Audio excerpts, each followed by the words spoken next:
Hello everyone, this is Kundan Kumar. Welcome to learning sessions. अगर आप भी जेआईबी 2023 के लिए प्रिपेयर कर रहे हो तो हमारे पास आरबीडब्ल्यूएम सब्जेक्ट का फुल कोर्स अवेलेबल है, जिसके अंदर हम आपको प्रोवाइड करवाते हैं कॉन्सेप्चुअल वीडियोस जो कि हमारे हिंदी और इंग्लिश लैंग्वेज के मिक्स में अवेलेबल होते हैं। इसी के साथ हम आपको mock test, mega mock test और ई पीडीएफ नोट्स ही प्रोवाइड करते हैं, जिनकी हेल्प से आप इजीली रिवीजन कर सकते हो। और ये जो हमारी लाइव क्लासेस होती हैं वो आपको रिकॉर्डेड फॉर्म में भी मिल जाती हैं। तो अगर आप सिस्टमैटिक मैनर में आरबीडब्ल्यूएम सब्जेक्ट की प्रिपरेशन करना चाहते हो तो फटाफट से हमारे कोर्स में एनरोल कर लीजिए। हमारे जो कोर्सेज हैं वो इजीली एक्सेसिबल हैं। अगर आप एक एंड्रॉइड यूजर हो तो IIBF learning centre application download कर लीजिए गूगल प्ले स्टोर से। और अगर आप एक iOS यूजर हो तो माई इंस्टीट्यूट ऐप डाउनलोड कर लीजिए ऐप स्टोर से, और वहां पे आपको ऑर्गेनाइजेशन कोड यूज करना है GEGKT। तो फटाफट से इन एप्लीकेशन को डाउनलोड कर लीजिए और हमारे कोर्सेज में एनरोल कर लीजिए। और अगर आप अभी हमारे कोर्स में एनरोल करते हो तो आपको लगभग 82% का ऑफ मिल जाता है हमारे कोर्सेज पे, जिसके लिए आपको कूपन कोड यूज करना है आशीष। तो फटाफट से इस कूपन कोड को यूज करके हमारे कोर्स में एनरोल कर लीजिए। और हमारे टेलीग्राम चैनल को भी जरूर ज्वाइन कर लीजिए, क्योंकि हम इसमें एग्जाम से रिलेटेड, क्लासेस से रिलेटेड इंपॉर्टेंट अपडेट जो है वो डालते रहते हैं। और अगर आपको भी किसी भी तरह की क्वेरी आती है तो आप इस चैनल पे हमें मैसेज कर सकते हैं। तो फटाफट से हमारे टेलीग्राम चैनल को ज्वाइन कर लीजिए ताकि कोई इंपॉर्टेंट अपडेट आपसे मिस ना हो जाए। इसका लिंक आपको वीडियो के डिस्क्रिप्शन बॉक्स में मिल जाएगा। तो शुरू करते हैं आज का टॉपिक। तो आज हमारी यहाँ पर फोर्थ मैराथन क्लास होने वाली है आरबीडब्ल्यूएम की, जिसके अंदर हम मेड्यूल डी से रिलेटेड जितने भी इंपॉर्टेंट चैप्टर्स हैं उसको डिटेल में डिस्कस करेंगे। तो फटाफट से इस सेशन को शेयर कर दीजिए अपने फ्रेंड्स के साथ, कलीग्स के साथ, ताकि वो भी इस सेशन का बेनिफिट ले सके। और साथ के साथ ऑडियो वीडियो क्वालिटी जरूर कंफर्म कर देना, ऑडियो वीडियो क्वालिटी ठीक है या फिर नहीं। तो स्टार्ट करते हैं। तो सबसे पहले हम यहाँ पर वेल्थ मैनेजमेंट का मीनिंग समझते हैं कि वेल्थ मैनेजमेंट बेसिकली हमारी यहाँ पर क्या होती है। तो यहाँ पर देखो, जो वेल्थ मैनेजमेंट है वो हमारा यहाँ पर दो वर्ड से मिलकर बना है। पहला क्या है, वेल्थ, और दूसरा क्या है यहाँ पर मैनेजमेंट। जिसमें से जो वेल्थ का हिंदी में मीनिंग होता है उसका मतलब होता है संपत्ति। तो हमारे पास जो भी वैल्यूएबल एसेट्स होती हैं, जैसे कि कैश हो गया, ज्वेलरी हो गई, कोई प्रॉपर्टी हो गई, वो सारी ही हमारी वेल्थ कहलाती है। ठीक है। मैनेजमेंट का मतलब होता है किसी चीज को मैनेज करना, यानी कि अगर हम इन दोनों शब्दों को जोड़ दो तो इसका मतलब क्या हुआ, जो हमारे पास हमारी वेल्थ है उसे यहाँ पर जो है प्रॉपर तरीके से मैनेज करना। अब मैनेज करने का मतलब क्या है, सिंपली देखो, हमें अपनी वेल्थ को इस तरीके से यूज करना है कि समय के साथ जो हमारी यहाँ पर वेल्थ है वो यहाँ पर जो है इंक्रीज हो।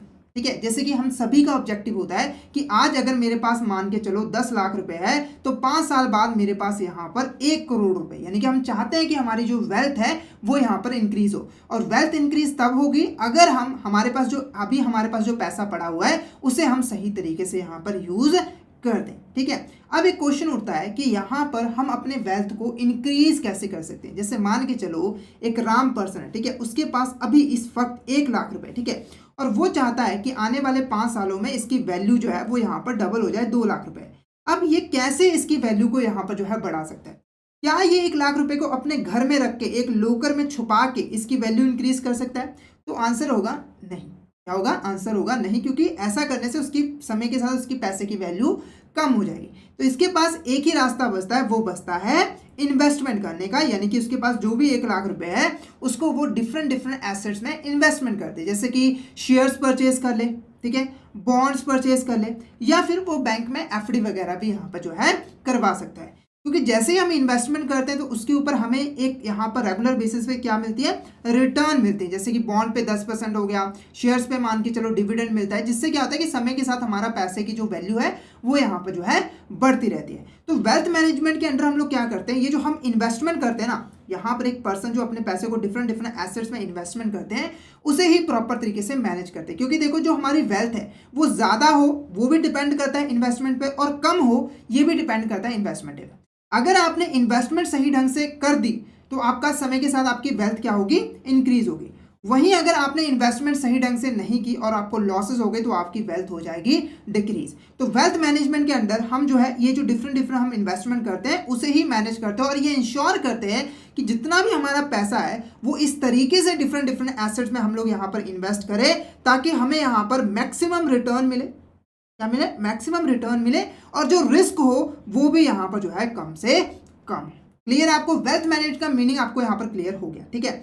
अब बात करते हैं कि बैंकों में वेल्थ मैनेजमेंट कैसे यूज की जाती है। तो यहाँ पर देखो, जो बैंक है, ठीक है, बैंक है वो यहाँ पर वेल्थ मैनेजमेंट की जो सर्विसेज है वो अपने कस्टमर को प्रोवाइड करती है। ठीक है। तो बैंक पॉइंट से अगर यहाँ पर बात करें तो वेल्थ मैनेजमेंट बेसिकली क्या है, एक तरह की एडवाइजरी सर्विस है। क्या है, एक तरह की एडवाइजरी सर्विस है जो कि यहाँ पर बैंक अपने कस्टमर को प्रोवाइड करता है अपनी वेल्थ को अच्छे तरीके से मैनेज करने के लिए, जिसके बदले में जो बैंक है वो अपने कस्टमर से एक फी यहाँ पे जो है चार्ज करता है। ठीक है। तो सिंपली अगर मैं यहाँ पर कंक्लूजन निकालूं तो वेल्थ मैनेजमेंट क्या है, एक तरह की एडवाइजरी सर्विस है जो कि यहाँ पर बैंक या फिर अदर फाइनेंशियल इंस्टीट्यूशन अपने कस्टमर को प्रोवाइड करते हैं, जिसके बदले वो एक फीस यहाँ पर जो है चार्ज करते हैं। ठीक है। तो आई होप आपको यहाँ पर वेल्थ मैनेजमेंट का जो मीनिंग है वो यहाँ पर जो है क्लियर हो गया होगा। अगर आपको मीनिंग क्लियर है तो फटाफट से चैट बॉक्स में मैसेज करके जरूर बता दो, और अगर किसी भी तरह का डाउट हो तो आप चैट बॉक्स में मैसेज करके पूछ सकते हो। अब इसकी यहाँ पर डेफिनेशन भी देख लेते हैं। तो यहाँ पर देखो क्या है, it is an investment advisory service, यानी कि ये जो एडवाइजरी सर्विस है वो बेसिकली हमें यहाँ पर इन्वेस्टमेंट काम करने में जो है यहाँ पर हेल्प करते हैं। क्लियर है। तो इस एडवाइजरी सर्विस का जो मेन ऑब्जेक्टिव होता है वो क्या होता है कि जो हमारे क्लाइंट की जितनी भी फाइनेंशियल एसेट्स हैं और इन्वेस्टमेंट है उसे प्रॉपर तरीके से मैनेज करना, ताकि हमारे क्लाइंट के जो भी फाइनेंशियल गोल्स हैं जो कि वो अचीव करना चाहते हैं वो यहाँ पर उनको आसानी से अचीव हो सके। अब ये जो वेल्थ मैनेजमेंट है ये काफ़ी कॉम्प्रिहेंसिव अप्रोच है। तो इसमें जो है हमारी यहाँ पर वेल्थ से रिलेटेड डिफरेंट डिफरेंट एस्पेक्ट जो है वो यहाँ पर कवर होते हैं, जैसे कि इसमें फाइनेंशियल प्लानिंग भी आ जाती है, इन्वेस्टमेंट मैनेजमेंट भी आ जाता है, टैक्स प्लानिंग भी आ जाती है, स्टेट प्लानिंग भी आ जाती है और रिटायरमेंट प्लानिंग भी आ जाती है। तो काफ़ी वाइडर कॉन्सेप्ट है, बहुत सारी चीज़ों को इंक्लूड जो है ये करता है, और इन सभी कामों को करने में ये हमें एडवाइस जो है इस सर्विस के अंदर मिलती है। क्लियर है।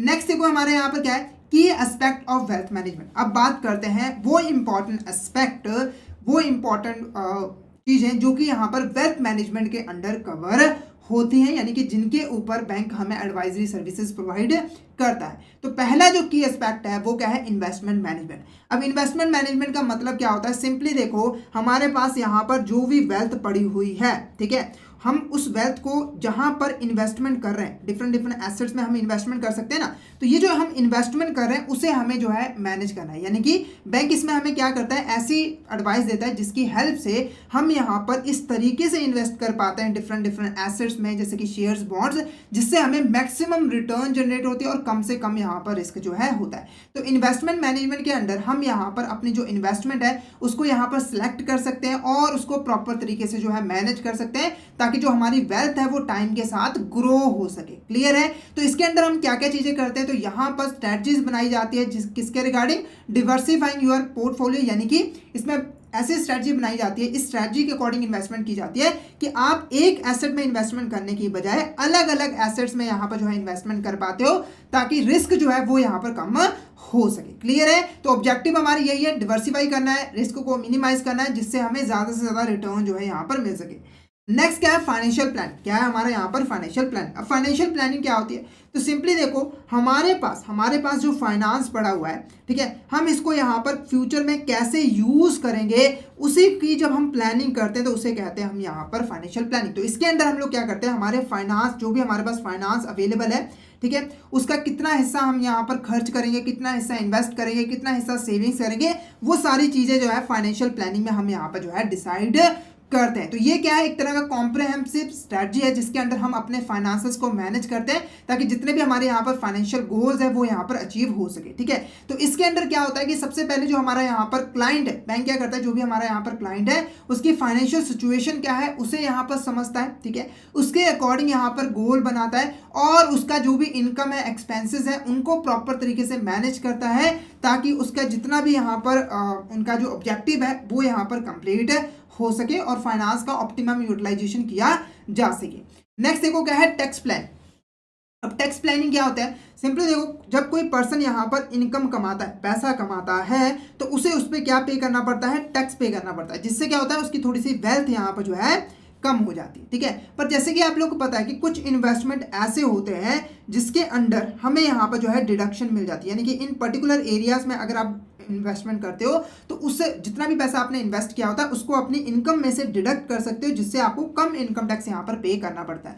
तो टैक्स प्लानिंग के अंडर क्या होता है कि हम सिंपली जो हमारा यहाँ पर बैंक है जो हमें एडवाइजरी सर्विस प्रोवाइड कर रहा है वो क्या करता है, हमारी जो टैक्स लायबिलिटी होती है उसे मिनिमाइज करने में हेल्प करता है। कैसे करता है, तो मैंने ऑलरेडी बताया कि ऐसी जगहों पे इन्वेस्टमेंट करना ताकि हमें यहाँ पर जो है डिडक्शन मिल जाए और हमारी जो टैक्सेबल इनकम है वो यहाँ पर जो है कम हो जाए। क्लियर है, तो यहाँ पर क्लियरली बोला गया है कि minimize your tax liability while staying within legal boundaries, यानी कि ऐसा भी नहीं हुआ है कि आप इलीगल तरीके से अपनी टैक्स लायबिलिटी कम कर रहे हो, तो ये बिल्कुल भी नहीं है।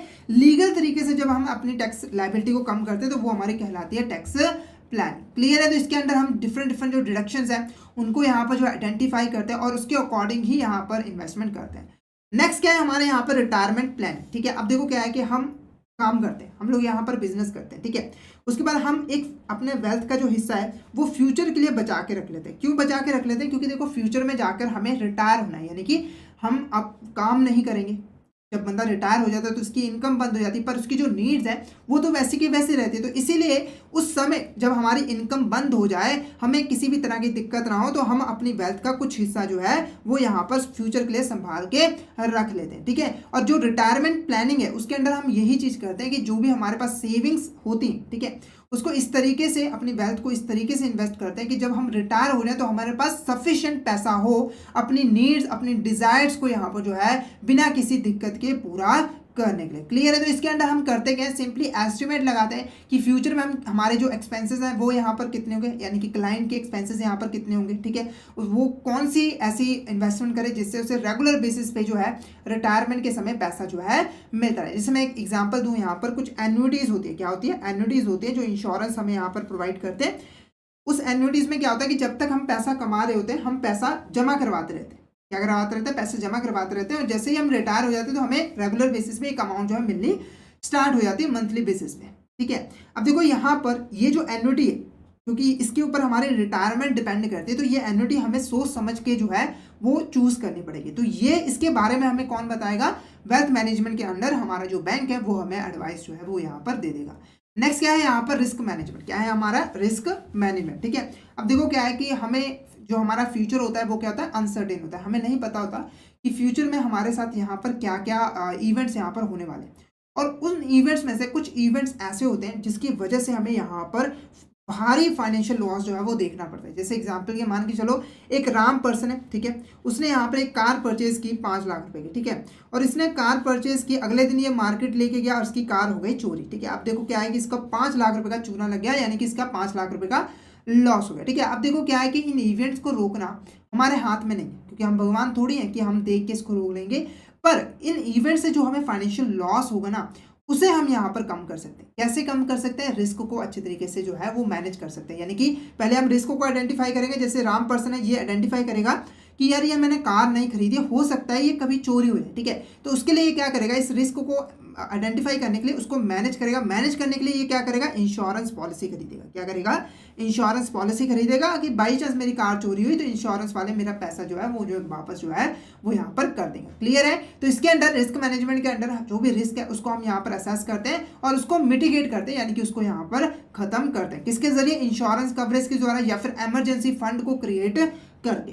नेक्स्ट क्या है, succession planning. Succession planning simply क्या है कि जब कोई पर्सन यहाँ पर किसी पर्सन की वेल्थ है, ठीक है, और उस पर्सन की डेथ हो जाती है तो उसके बाद उसकी जो प्रॉपर्टी है, जो वेल्थ है, वो कैसे डिस्ट्रीब्यूट हो गए उनके जो भी वारिस हैं उसके बीच में। ठीक है, तो सक्सेशन प्लानिंग में भी काफ़ी हेल्पफुल होता है, यानी कि हमें अपने विल को लिखने में, ठीक है, कि इस अकॉर्डिंग आप विल बनाएं ताकि कोई भी डिस्प्यूट फ्यूचर में ना हो सके, तो इसमें भी यहाँ पर हेल्पफुल होता है। तो ये सारे एस्पेक्ट जो है वो यहाँ पर वेल्थ मैनेजमेंट के अंडर आते हैं, और बैंक जो है वो वेल्थ मैनेजमेंट के अंडर हमें इन सभी के रिगार्डिंग जो है वो एडवाइजरी सर्विस प्रोवाइड करता है, ताकि ये सारे ऑब्जेक्टिव्स हमारे यहाँ पर पूरे हो सके और हमारी वेल्थ भी जो है वो सही तरीके से यूज हो सके और मैनेज हो सके। नेक्स्ट क्या है, वेल्थ मैनेजमेंट प्रोसेस। अब ये जो वेल्थ मैनेजमेंट है वो यहाँ पर की कैसे जाती है, इसकी प्रोसेस यहाँ पर कैसे होती है। तो यहाँ पर देखो 2 पार्टीज होती हैं, ये तो आप लोगों को पता है कि बैंक और हमारे यहाँ पर क्लाइंट, जो भी हमारा यहाँ पर क्लाइंट होता है। ठीक है, तो बैंक यहाँ पर जो है वो वेल्थ मैनेजमेंट की प्रोसेस यहाँ पर जो है वेल्थ मैनेजमेंट की सर्विस जो है वो प्रोवाइड करता है।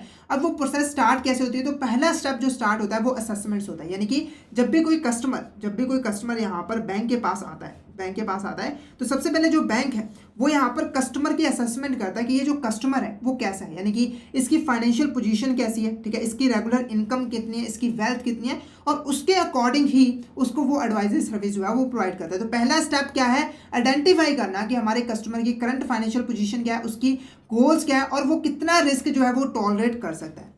उसके बाद जो नेक्स्ट स्टेप होता है वो क्या होता है, गोल सेटिंग। गोल सेटिंग में क्या होता है, देखो हमें पता लग गया कि कस्टमर जो है वो उसकी फाइनेंशियल पोजीशन ऐसी है, ठीक है, और ये फ्यूचर में ये चीज अचीव करना चाहता है। जैसे मान के चलो एक पर्सन राम है, ठीक है, उससे ये चाहता है कि 1 लाख रुपए है मेरे पास, मैं यहाँ पर फ्यूचर में उसको 5 लाख रुपए यहाँ पर बनाना चाहता हूँ और मैं रिस्क लेने को भी यहाँ पर तैयार हूँ। अब क्या करेगा जो बैंक, ये सारी चीजें जो उसने जानी है उसके बेस पर यहाँ पर गोल्स बनाएगा, यानी कि गोल्स बनाएगा जिसके अकॉर्डिंग कस्टमर की जो ऑब्जेक्टिव है यहाँ पर फुलफिल हो जाए। गोल्स में वो क्या डिसाइड करेगा कि वो किन शेयर्स में कितना इन्वेस्टमेंट करेगा, किन बॉन्ड्स में इन्वेस्ट करेगा, वो सारी चीजें वो देखेगा, ठीक है।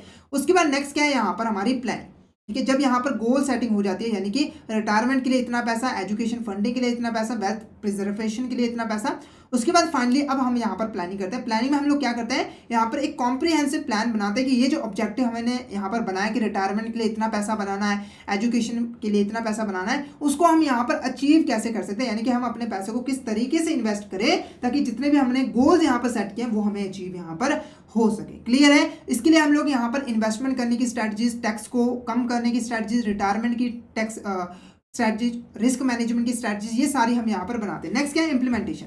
अब फाइनली जो हमारे यहाँ पर हमने जो प्लान बनाया था उसको हम क्या करते हैं, इंप्लीमेंट करते हैं, यानी कि उसको करना स्टार्ट करते हैं, ठीक है। तो जितने भी हमने यहाँ पर बनाए थे, प्लान्स बनाए थे, जैसे इन्वेस्टमेंट कहाँ पे करनी है, टैक्स स्ट्रेटजी जो भी हमने बनाई थी उसको हम करना शुरू कर देते हैं। और लास्ट स्टेप होता है हमारे यहाँ पर मॉनिटरिंग। हम लोग समय समय पे जो है मॉनिटरिंग करते रहते हैं कि जो भी हमने प्लान बनाए थे, हमने जो उनको जो इंप्लीमेंट किया, क्या वो हमें डिजायर रिजल्ट दे रहे हैं कि नहीं। अगर किसी भी तरह की कोई खामी होती है तो उसको उसी वक्त जो है वो ठीक कर दिया जाता है। तो ये हमारी क्या थी, प्रोसेस थी वेल्थ मैनेजमेंट की।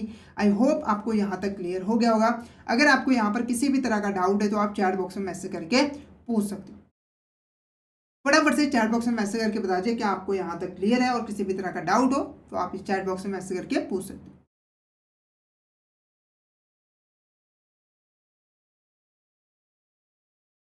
फटाफट से एक बार चैट बॉक्स में जरूर कंफर्म कर दीजिए क्या आपको यहाँ तक क्लियर है।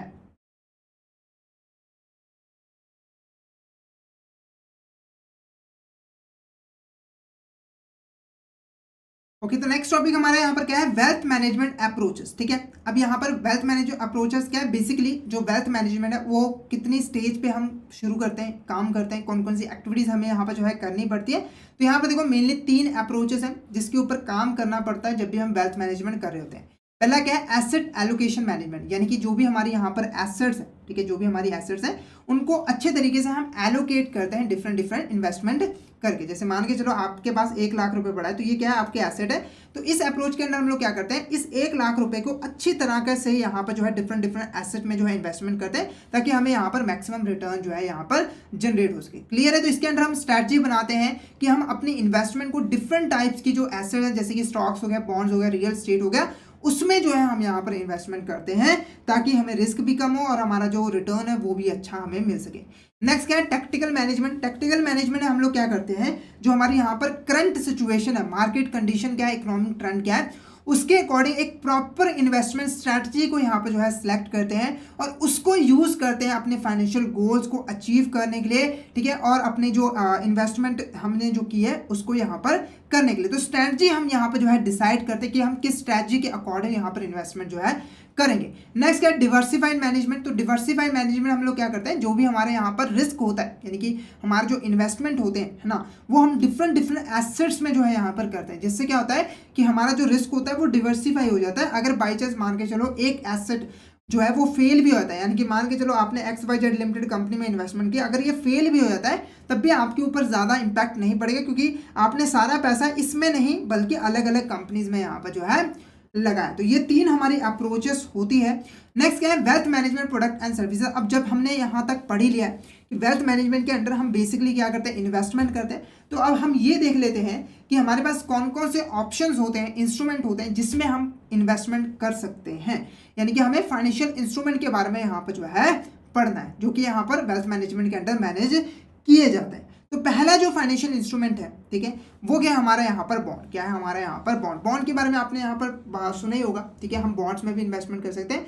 अब ये बॉन्ड बेसिकली होते क्या है, तो सिंपली देखो, सबसे पहली जो बात है यहाँ पर आपको समझनी है कि बॉन्ड के जरिए, ठीक है, यहाँ पर बॉन्ड के जरिए जो हमारी यहाँ पर कंपनीज होती हैं या फिर जो गवर्नमेंट होती है, वो यहाँ पर जो है फंड रेजिंग करती है। क्या करती है यहाँ पर, फंड रेजिंग करती है। अब ये फंड रेजिंग कैसे करती है, तो मान के चलो एक XYZ लिमिटेड कंपनी, क्या है, XYZ लिमिटेड कंपनी है, ठीक है, उसे यहाँ पर जो है 100 लाख रुपीस की रिक्वायरमेंट है। तो इसने क्या किया, मार्केट में जो है यहाँ पर 100 लाख रुपीस के बॉन्ड्स इशू कर दिया। अब हमारे यहाँ पर इन्वेस्टर बैठे हैं, तो इन्वेस्टर ने क्या किया, इन बॉन्ड्स को परचेज कर लिया। क्या कर लिया, बॉन्ड को परचेज कर लिया। इन्वेस्टर ने जैसे इसको परचेज किया तो इसका पैसा पे किया होगा, ये पैसा जो है XYZ लिमिटेड कंपनी के पास यहाँ पर जो है आ जाता है। तो आप देख सकते हो कि जो बॉन्ड्स है उसको मेनली इशू किया जाता है यहाँ पर फंड को रेज करने के लिए। अब देखो, जो इशूअर है यानी कि जिसने यहाँ पर बॉन्ड को इशू किया है, वो हमारा क्या है, इशूअर है। इसका ऑब्जेक्टिव क्या है, फंड रेजिंग करना। और जो इन्वेस्टर है उसका ऑब्जेक्टिव क्या है, यहाँ पर इन्वेस्टमेंट करनी। क्या करनी है, यहाँ पर इन्वेस्टमेंट करनी, ठीक है। अब यहाँ पर ये जो बॉन्ड्स होते हैं वो बेसिकली क्या होते हैं, यहाँ पर डेट सिक्योरिटीज होती है। क्या होती है, डेट सिक्योरिटीज होती है। इसीलिए इस बॉन्ड पे हमें यहाँ पर एक रेगुलर बेसिस पे जो है फिक्स इंटरेस्ट यहाँ पर जो है मिलता है। जैसे कि मान के चलो 10% हो गया, 12% हो गया, ठीक है। यानी कि अगर आप इन्वेस्टमेंट कर रहे हो तो आपको हर साल 10% या फिर 12% आपको रिटर्न जो है यहाँ पर मिलती है, ठीक है। तो जब भी हम इन्वेस्टमेंट करते हैं तो XYZ लिमिटेड जो हमारा इश्यूअर होता है वो जो है हमारा जो बॉन्ड्स है उसको एक फिक्स टाइम पीरियड के लिए यहाँ पर जो है इशू करता है, ठीक है, फिक्स टाइम पीरियड के लिए इशू करता है। और इस फिक्स टाइम पीरियड तक हमें जो है यहाँ पर इंटरेस्ट पे करता है। जैसे फिक्स टाइम पीरियड ओवर हो जाता है तो वो जो है हमें यहाँ पर जो भी पैसा था वो हमारा यहाँ पर जो है वापस कर देता है। क्लियर है। तो यहाँ पर बॉन्ड में बेसिकली क्या होता है कि हम एक तरह का लोन ही प्रोवाइड कर रहे होते हैं हमारे ईश्वर को। तो यहाँ पर देखो क्या है, एक यहाँ बॉन्ड क्या है, फाइनली फाइनेंशियल इंस्ट्रूमेंट है जिसका यूज किया जाता है यहाँ पर इन्वेस्टर से कैपिटल को रेज करने के लिए। इसके ऊपर जो हमारा इन्वेस्टर है उसको एक रेगुलर इंटरेस्ट पेमेंट यहाँ पर जो है मिलती रहती है। और ये जो एक फिक्स टर्म पीरियड के लिए इशू किया जाता है और जैसे ही वो मेच्योरिटी पीरियड ओवर हो जाता है तो जो हमारा इशूअर है जो भी प्रिंसिपल अमाउंट होती है वो हमें यहाँ पर जो है वापस कर देता है। नेक्स्ट है वो क्या है, टाइप्स ऑफ बॉन्ड, ठीक है। अब ये जो बॉन्ड्स होते हैं वो अलग अलग तरीके के यहाँ पर होते हैं, ठीक है। तो पहला जो बॉन्ड का टाइप है वो क्या है हमारे यहाँ पर, कन्वर्टिबल बॉन्ड। अब ये कन्वर्टिबल बॉन्ड्स यहाँ पर क्या होते हैं, तो सिंपली देखो, कन्वर्टिबल बॉन्ड्स ऐसे बॉन्ड्स होते हैं जिनको हम एक फिक्स टाइम पीरियड के बाद स्पेसिफिक कंडीशंस को पूरा करके इनको जो है इक्विटी शेयर्स में जो है वो कन्वर्ट कर देते हैं। जैसे आप लोगों को पता है कि इक्विटी शेयर्स क्या है, बेसिकली ये हमारी ऑनरशिप सिक्योरिटीज है। अगर आप इसको बाय करोगे तो आप इसके यहाँ पर क्या बन जाओगे, ऑनर बन जाओगे, ठीक है। तो जब तक आपने यहाँ पर बॉन्ड परचेज किया था आप क्या है, कंपनी के क्रेडिटर। पर आपको क्या हुआ, आपने बॉन्ड परचेज किया, कंपनी ने आपको एक ऑप्शन दी कि आप जो है 5 साल के बाद इनको शेयर्स में कन्वर्ट कर सकते हो, यानी कि आप हमारे ऑनर बन सकते हो।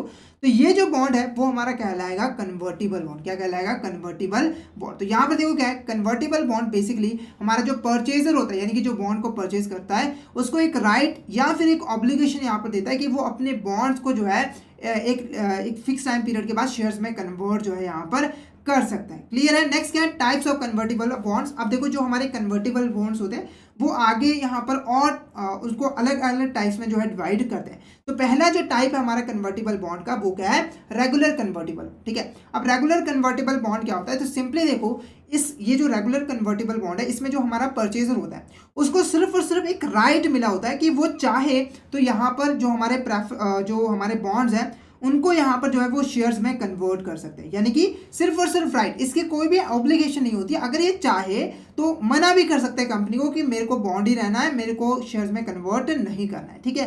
कंपनी उसको जबरदस्ती नहीं कह सकती कि आप जो है बॉन्ड्स को शेयर में कन्वर्ट करो।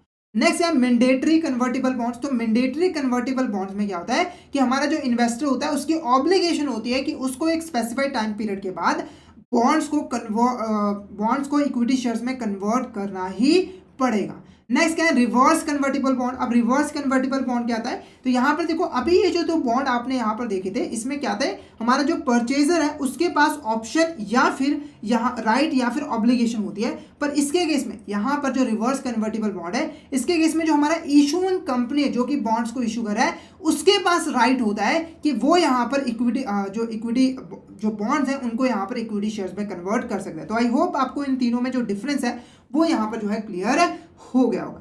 नेक्स्ट जो टाइप है वो क्या है हमारे यहाँ पर गवर्नमेंट बॉन्ड। क्या है, गवर्नमेंट बॉन्ड। अब जैसे कि आप लोगों को पता है कि जो गवर्नमेंट है उसे भी यहाँ पर फंड्स की रिक्वायरमेंट होती रहती है। यानी कि कभी होता है ना कि उनके पास रेवेन्यू कम है, उनके खर्चे ज़्यादा है, तो ऑब्वियसली बात है हर समय ऐसे रहता है। तो बॉन्ड क्या, जो गवर्नमेंट है ये बॉन्ड्स के जरिए जो है फंड रेजिंग करती है अपने टेम्परेरी कैश फ्लो को मैच करने के लिए, ठीक है। तो यहाँ पे देखो क्या है, ये जो बॉन्ड है ये जनरली हमारे सेंट्रल गवर्नमेंट या फिर स्टेट गवर्नमेंट के द्वारा इशू किए जाते हैं, ताकि जो भी उनका लिक्विडिटी क्राइसिस है यानी कि जो पैसे की कमी है उसको यहाँ पर जो है पूरा किया जा सके। उसके बाद जो हमारे यहाँ पर गवर्नमेंट बॉन्ड्स होते हैं, ये भी कई टाइप्स के यहाँ पर आगे होते हैं, इनको भी आगे फर्दर टाइप्स में डिवाइड किया होता है। ये टाइप्स कौन कौन सी है, पहले बात करते हैं यहाँ पर फिक्स रेट बॉन्ड की। जो हमारी पहली टाइप है गवर्नमेंट बॉन्ड की वो क्या है, फिक्स रेट बॉन्ड। तो फिक्स रेट बॉन्ड एक ऐसा बॉन्ड होता है जिसके ऊपर जो आपको यहाँ पर इंटरेस्ट रेट मिल रहा होता है वो एंटायर पीरियड जो है वो फिक्स ही रहता है। जैसे मैंने आपको बताया कि जो बॉन्ड्स है वो एक limited time period, specified time period के लिए इशू किया जाता है। मान के चलो एक बॉन्ड है जिसको यहाँ पर 5 सालों के लिए इशू किया गया है, तो यहाँ पर इसके ऊपर 10% का इंटरेस्ट मिलता है और ये जो इंटरेस्ट है वो 5 सालों में फिक्स ही रहता है। मार्केट में जो फ्लक्चुएशंस आती है उसका इसके ऊपर किसी भी तरह का इंपैक्ट नहीं पड़ता। तो ये जो बॉन्ड है वो कहलाएगा हमारा फिक्स रेट बॉन्ड। क्लियर है। नेक्स्ट क्या है, फ्लोटिंग रेट बॉन्ड। अब फ्लोटिंग रेट बॉन्ड क्या आता है, तो ये एक ऐसा बॉन्ड होता है जिसके ऊपर जो हमें यहाँ पर इंटरेस्ट रेट मिलता है वो मार्केट में आने वाली फ्लक्चुएशंस के हिसाब से चेंज होता रहता है। यानी कि अगर किसी टाइम जो मार्केट में इंटरेस्ट रेट है वो यहाँ पर बढ़ जाए तो इसके ऊपर जो इंटरेस्ट रेट है वो भी बढ़ जाता है, और अगर मार्केट में जो इंटरेस्ट रेट है वो यहाँ पर कम हो जाए तो इसके ऊपर जो इंटरेस्ट रेट मिलता है वो भी यहाँ पर जो है वो कम हो जाता है। तो फ्लोटिंग रेट जो बॉन्ड होते हैं इसके ऊपर जो हमें इंटरेस्ट रेट मिलता है वो जनरली यहाँ पर एक बेंचमार्क रेट पे जो है वो डिपेंड करता है। क्या करता है, यहाँ पर हमारा एक बेंचमार्क रेट पे जो है वो डिपेंड करता है। वो बेंचमार्क रेट क्या होता है, लाइबोर और माइबोर। यानी कि ये जो बेंचमार्क रेट है माइबोर या फिर लाइबोर, इसमें जितना चेंजेस आएगा उसी के अकॉर्डिंग हमारा जो फ्लोटिंग इंटरेस्ट रेट है उसमें भी चेंज आएगा। मान के चलो यहाँ पर हमारा जो लाइबोर है वो क्या होता है 10%, ठीक है। तो बैंक्स क्या करती हैं, ये जो 10% लाइबोर है उसमें यहाँ पर 2% अपना जो रिस्क ले रही है वो अपना प्रॉफिट ऐड करके 12% पे आपको जो है यहाँ पर बॉन्ड इशू कर देती है, ठीक है, बॉन्ड इशू कर देती है। अगर आप यहाँ पे जो लाइबोर है वो 8% होता है तो यहाँ पर 2% तो फिक्स ही रहेगा, तो हमारा जो इंटरेस्ट रेट है वो कितना हो जाएगा, 10% का हो जाएगा। तो इस लाइबोर के या फिर माइबोर के कम या ज्यादा होने की वजह से हमारा जो फ्लोटिंग इंटरेस्ट रेट है वो कम ज्यादा होता रहता है। तो एक बेंचमार्क रेट के ऊपर डिपेंड जो है वो करता है। नेक्स्ट क्या है यहाँ पर, इन्फ्लेशन इंडेक्स बॉन्ड। क्या है हमारा यहाँ पर, इन्फ्लेशन इंडेक्स बॉन्ड। अब ये इन्फ्लेशन इंडेक्स बॉन्ड क्या है, तो सबसे पहले यहाँ पर ऑब्जेक्टिव जान लेते हैं कि इसको ले आने की जरूरत क्यों पड़ी थी यहाँ पर। तो यहाँ पर देखो हमारे देश के अंदर जो इन्फ्लेशन है वो काफी तेजी से यहाँ पर जो है बढ़ रही है, यानी कि महंगाई काफी तेजी से यहाँ पर जो है बढ़ रही है, ठीक है। अब देखो क्या है कि जब भी हम कभी इन्वेस्टमेंट करते हैं, मान के चलो हमारे यहाँ पर बैंक में हमने यहाँ पर बैंक में 1000 रुपये इन्वेस्ट किया जिसके ऊपर बैंक हमें यहाँ पर 5% का इंटरेस्ट दे रहा है, ठीक है। तो एक साल में हमारा जो इंटरेस्ट बना वो कितना बना यहाँ पर 50 रुपये। पर क्या था ना कि महंगाई जो थी वो 10% थी। क्या थी, 10% थी। यानी कि पैसा हमें जो हमारी वेल्थ जनरेट हुई है वो 50 रुपये हुई है, पर महंगाई तो 100 रुपये से बढ़ गई। यानी कि हमें यहाँ पर इन्वेस्टमेंट करने से 50 रुपये का प्रॉफिट नहीं हुआ बल्कि 50 रुपये का नुकसान हो गया। तो इस चीज़ को दूर करने के लिए, यानी कि हमारी जो वेल्थ पे, हमारे जो इन्वेस्टमेंट पे इन्फ्लेशन का जो इम्पैक्ट पड़ता है उसे कम करने के लिए इन्फ्लेशन इंडेक्स जो है वो बॉन्ड लेकर आया गया था। तो ये जो बॉन्ड है वो ऐसा बॉन्ड है जो कि यहाँ पर जब भी हम इन्वेस्टमेंट करते हैं तो उसके ऊपर जो इन्फ्लेशन का इफेक्ट पड़ता है उसे कम कर देता है, उसे रिड्यूस कर देता है। कैसे रिड्यूस करता है, तो सिंपली देखो, अगर आप इन्फ्लेशन इंडेक्स बॉन्ड में इन्वेस्टमेंट करते हो, मान के चलो आपने इन्फ्लेशन इंडेक्स बॉन्ड में 1000 रुपये इन्वेस्टमेंट कर दिया, आपको उसके ऊपर 5% का इंटरेस्ट यहाँ पर मिलता है, ठीक है। और जो हमारा यहाँ पर महंगाई रेट था, ठीक है, वो कितना था हमारा यहाँ पर 10%, यानी कि 100 रुपये की महंगाई यहाँ पर बढ़ी। तो जब भी आपको यहाँ पर 5% इंटरेस्ट मिलेगा तो वो 1000 रुपये नहीं बल्कि जो यहाँ पर इन्फ्लेशन का इम्पैक्ट पड़ा है, अब देखो इसके ऊपर इन्फ्लेशन का क्या इम्पैक्ट पड़ा है, 100 रुपये ज़्यादा, ठीक है। तो यहाँ पर इन्फ्लेशन का जो 100 रुपीज़ है वो ऐड करके अब जो 5% है वो इस 1100 पे पे किया जाएगा, जिससे आपको यहाँ पर हमारी जो इन्वेस्टमेंट है वो रिड्यूस नहीं होगी बल्कि हमें इनकम ही यहाँ पर रिसीव होगी। क्लियर है आपको। तो यहाँ पर लगभग हमें जो है यहाँ पर 55 रुपीज़ का यहाँ पे जो है बेनिफिट मिल जाएगा, रिटर्न मिल जाएगी, जिससे हमें जो है यहाँ पर जो हमारी इन्वेस्टमेंट है वो सही तरीके से यहाँ पर जो है हो जाएगी। तो आई होप आपको यहाँ तक क्लियर हो गया होगा इन्फ्लेशन इंडेक्स बॉन्ड बेसिकली होता क्या है, उसको क्यों लिया गया था। तो इसको यहाँ पर पहली बार जो है 1997 में जो है इशू किया गया था। नेक्स्ट क्या है, सॉवरेन गोल्ड बॉन्ड, ठीक है। अब ये सॉवरेन गोल्ड बॉन्ड क्या होता है, तो सिंपली देखो, जब हम इन्वेस्टमेंट करते हैं तो हमारे पास एक अच्छा ऑप्शन होता है इन्वेस्टमेंट का, वो क्या होता है कि हम गोल्ड में इन्वेस्टमेंट करते हैं। अब ये अच्छा ऑप्शन क्यों होता है, क्योंकि देखो जो गोल्ड के प्राइजेस हैं वो समय के साथ जो है वो इंक्रीज ही होने वाले हैं। आप लोगों को पता है कि गोल्ड के प्राइसेस जो है वो कभी भी रिड्यूस नहीं होते। अगर आप पिछले टाइम से कंपैरिजन करो तो आज के टाइम में गोल्ड के प्राइसेस काफ़ी ज़्यादा बढ़ जाते हैं, ठीक है।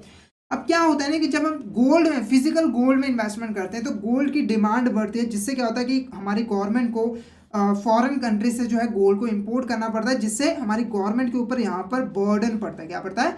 बर्डन पड़ता है। ठीक है, इस चूज को दूर करने के लिए हमारी जो गवर्नमेंट है उसने यहाँ पर सॉवरेन गोल्ड बॉन्ड का कॉन्सेप्ट लिया है। इसमें क्या होता है कि हम यहाँ पर गोल्ड में इन्वेस्टमेंट करने के बजाय सॉवरेन गोल्ड बॉन्ड में इन्वेस्टमेंट करते हैं, और हमारी जो इन्वेस्टमेंट होती है वो गोल्ड के इक्वल ही हो जाती है। अब एक गोल्ड की इक्वल कैसे होती है? तो सिंपली देखो, जब भी आप इन्वेस्टमेंट करते हो, ठीक है, तो जब आप इन्वेस्टमेंट कर रहे होते हो उस समय जो गोल्ड का प्राइस चल रहा होता है, ठीक है, गोल्ड का जो प्राइस चल रहा है उसके ऊपर ही आप इन्वेस्टमेंट करते हैं। जैसे कि मान के चलो 10 ग्राम जो गोल्ड है वो यहाँ पर 50,000 रुपये का बिक रहा है। ठीक है, तो आप जो बॉन्ड परचेज करोगे वो गोल्ड के जो डिनोमिनेट्स है, यानी कि 10 ग्राम हो गया, 20 ग्राम हो गया, उसी में आप बॉन्ड को परचेज करोगे। आपको पेमेंट भी उस समय जो चल रहा होगा रेट उसके हिसाब से करना पड़ेगा।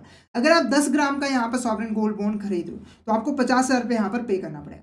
उसके बाद ये जो बॉन्ड जब रिडीम किए जाते हैं, यानी कि इनकी जब पेमेंट की जाती है, तो पेमेंट के वक्त, ठीक है, उस समय जो गोल्ड का प्राइस चल रहा होता है उसके हिसाब से आपको पैसा वापस मिल जाता है। जैसे मान के चलो अभी तो 10 ग्राम है, 5 साल बाद क्या हुआ कि ये रेट जो है वो डबल हो गया, यानी कि 10 ग्राम का जो रेट हो गया सोने का वो 1 लाख रुपए का।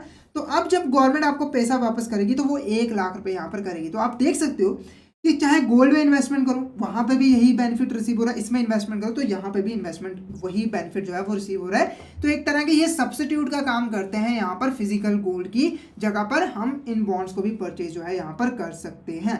नेक्स्ट वो क्या है? Zero coupon bond. अब जीरो कूपन बॉन्ड क्या होता है? सिंपली देखो, ये ऐसे बॉन्ड होते हैं जिनके ऊपर हमें जीरो इंटरेस्ट मिलता है, यानी कि हमें यहाँ पर एक परसेंट भी इंटरेस्ट यहाँ पर नहीं मिलता।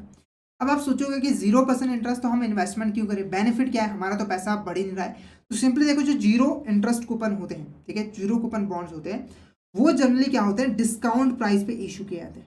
डिस्काउंट प्राइस का मतलब क्या है कि इनकी जो फेस वैल्यू है, मान के चलो एक बॉन्ड है, फेस वैल्यू है, तो वो यहाँ पर 100 के बजाय क्या होगा? 90 रुपये पे इशू किया जाएगा। यानी कि अगर आपको परचेज करना है तो आपको सिर्फ और सिर्फ 90 रुपये ही यहाँ पर पे करने पड़ेंगे।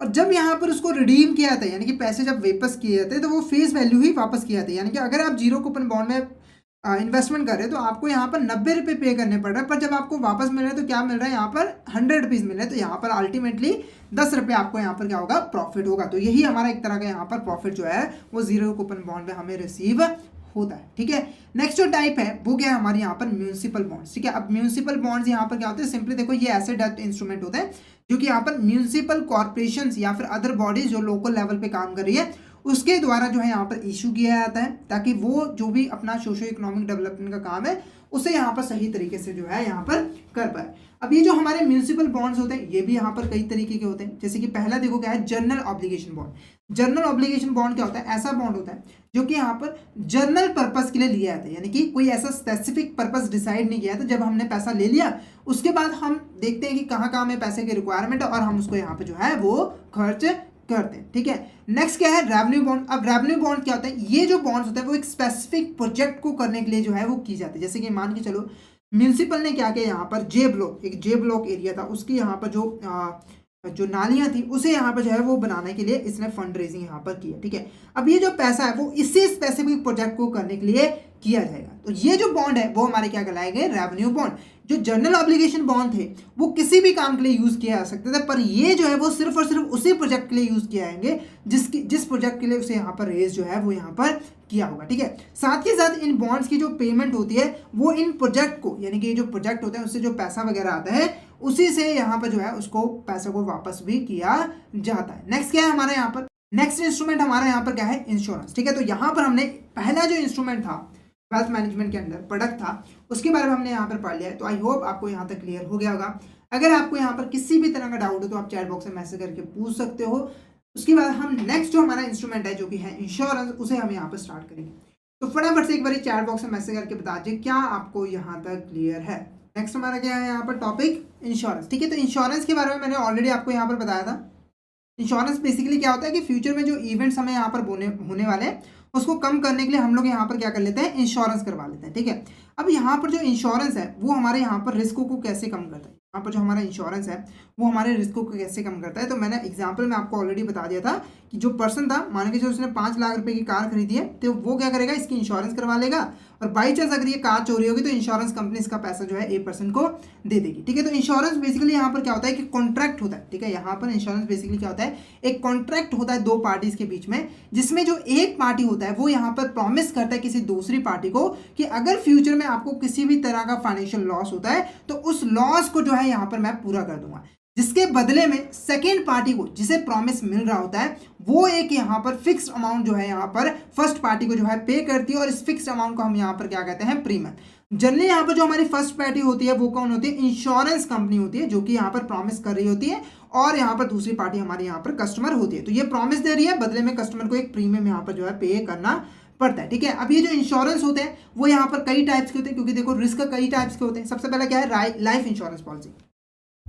तो इसके अंदर क्या होता है कि यहाँ पर जब भी हम लाइफ इंश्योरेंस पॉलिसी लेता है कोई भी पर्सन, तो इस इंश्योरेंस के अंदर वो जो पर्सन है उसकी जो फैमिली है उसे यहाँ पर जो है प्रोटेक्शन मिल जाती है। जैसे कि मान के चलो एक पर्सन है राम, ठीक है, वो यहाँ पर अकेला कमाने वाला पर्सन है अपनी पूरी फैमिली के अंदर। ठीक है, तो मान के चलो ये पर्सन की किसी वजह से दुर्भाग्यवश इसकी डेथ हो जाती है। अब इसकी फैमिली जो है वो तो रोड पे आ जाएगी, क्योंकि इनमें कोई भी कैपेबल नहीं था जो पैसा यहाँ पर कमा सके और घर को चला सके। तो इसने राम ने क्या किया, देखो राम के सामने ये रिस्क है, मान के चलो अब इसकी डेथ नहीं हुई, ये सोच रहा था, ठीक है, सपने में आया इसके कि ऐसा हो गया है, तो इसने क्या किया, इंश्योरेंस के पास गया और उसने अपनी लाइफ की जो है वो इंश्योरेंस करवा ली। यानी कि मैं आपको, जो इसने बोला कि मैं इंश्योरेंस कंपनी को कि मैं आपको एक यहाँ पर प्रीमियम पे करूंगा, और बाई चांस अगर मेरी डेथ हो जाती है तो आप मेरे फैमिली को एक लमसम अमाउंट जो है वो पे कर देना। तो लाइफ इंश्योरेंस बेसिकली किसी पर्सन की लाइफ पे की जाती है, और उस पर्सन की अगर डेथ हो जाती है तो पैसा जो है उसकी फैमिली को मिल जाता है, और किसी किसी केस में अगर पर्सन सर्वाइव कर जाता है तो उस पर्सन को भी एंड में जो स्पेसिफाइड टर्म होता है उसके बाद मिल जाता है। नेक्स्ट क्या है, हेल्थ इंश्योरेंस। ठीक है, अब हेल्थ इंश्योरेंस क्या है, जैसे कि आप लोगों को पता है कि आज के टाइम में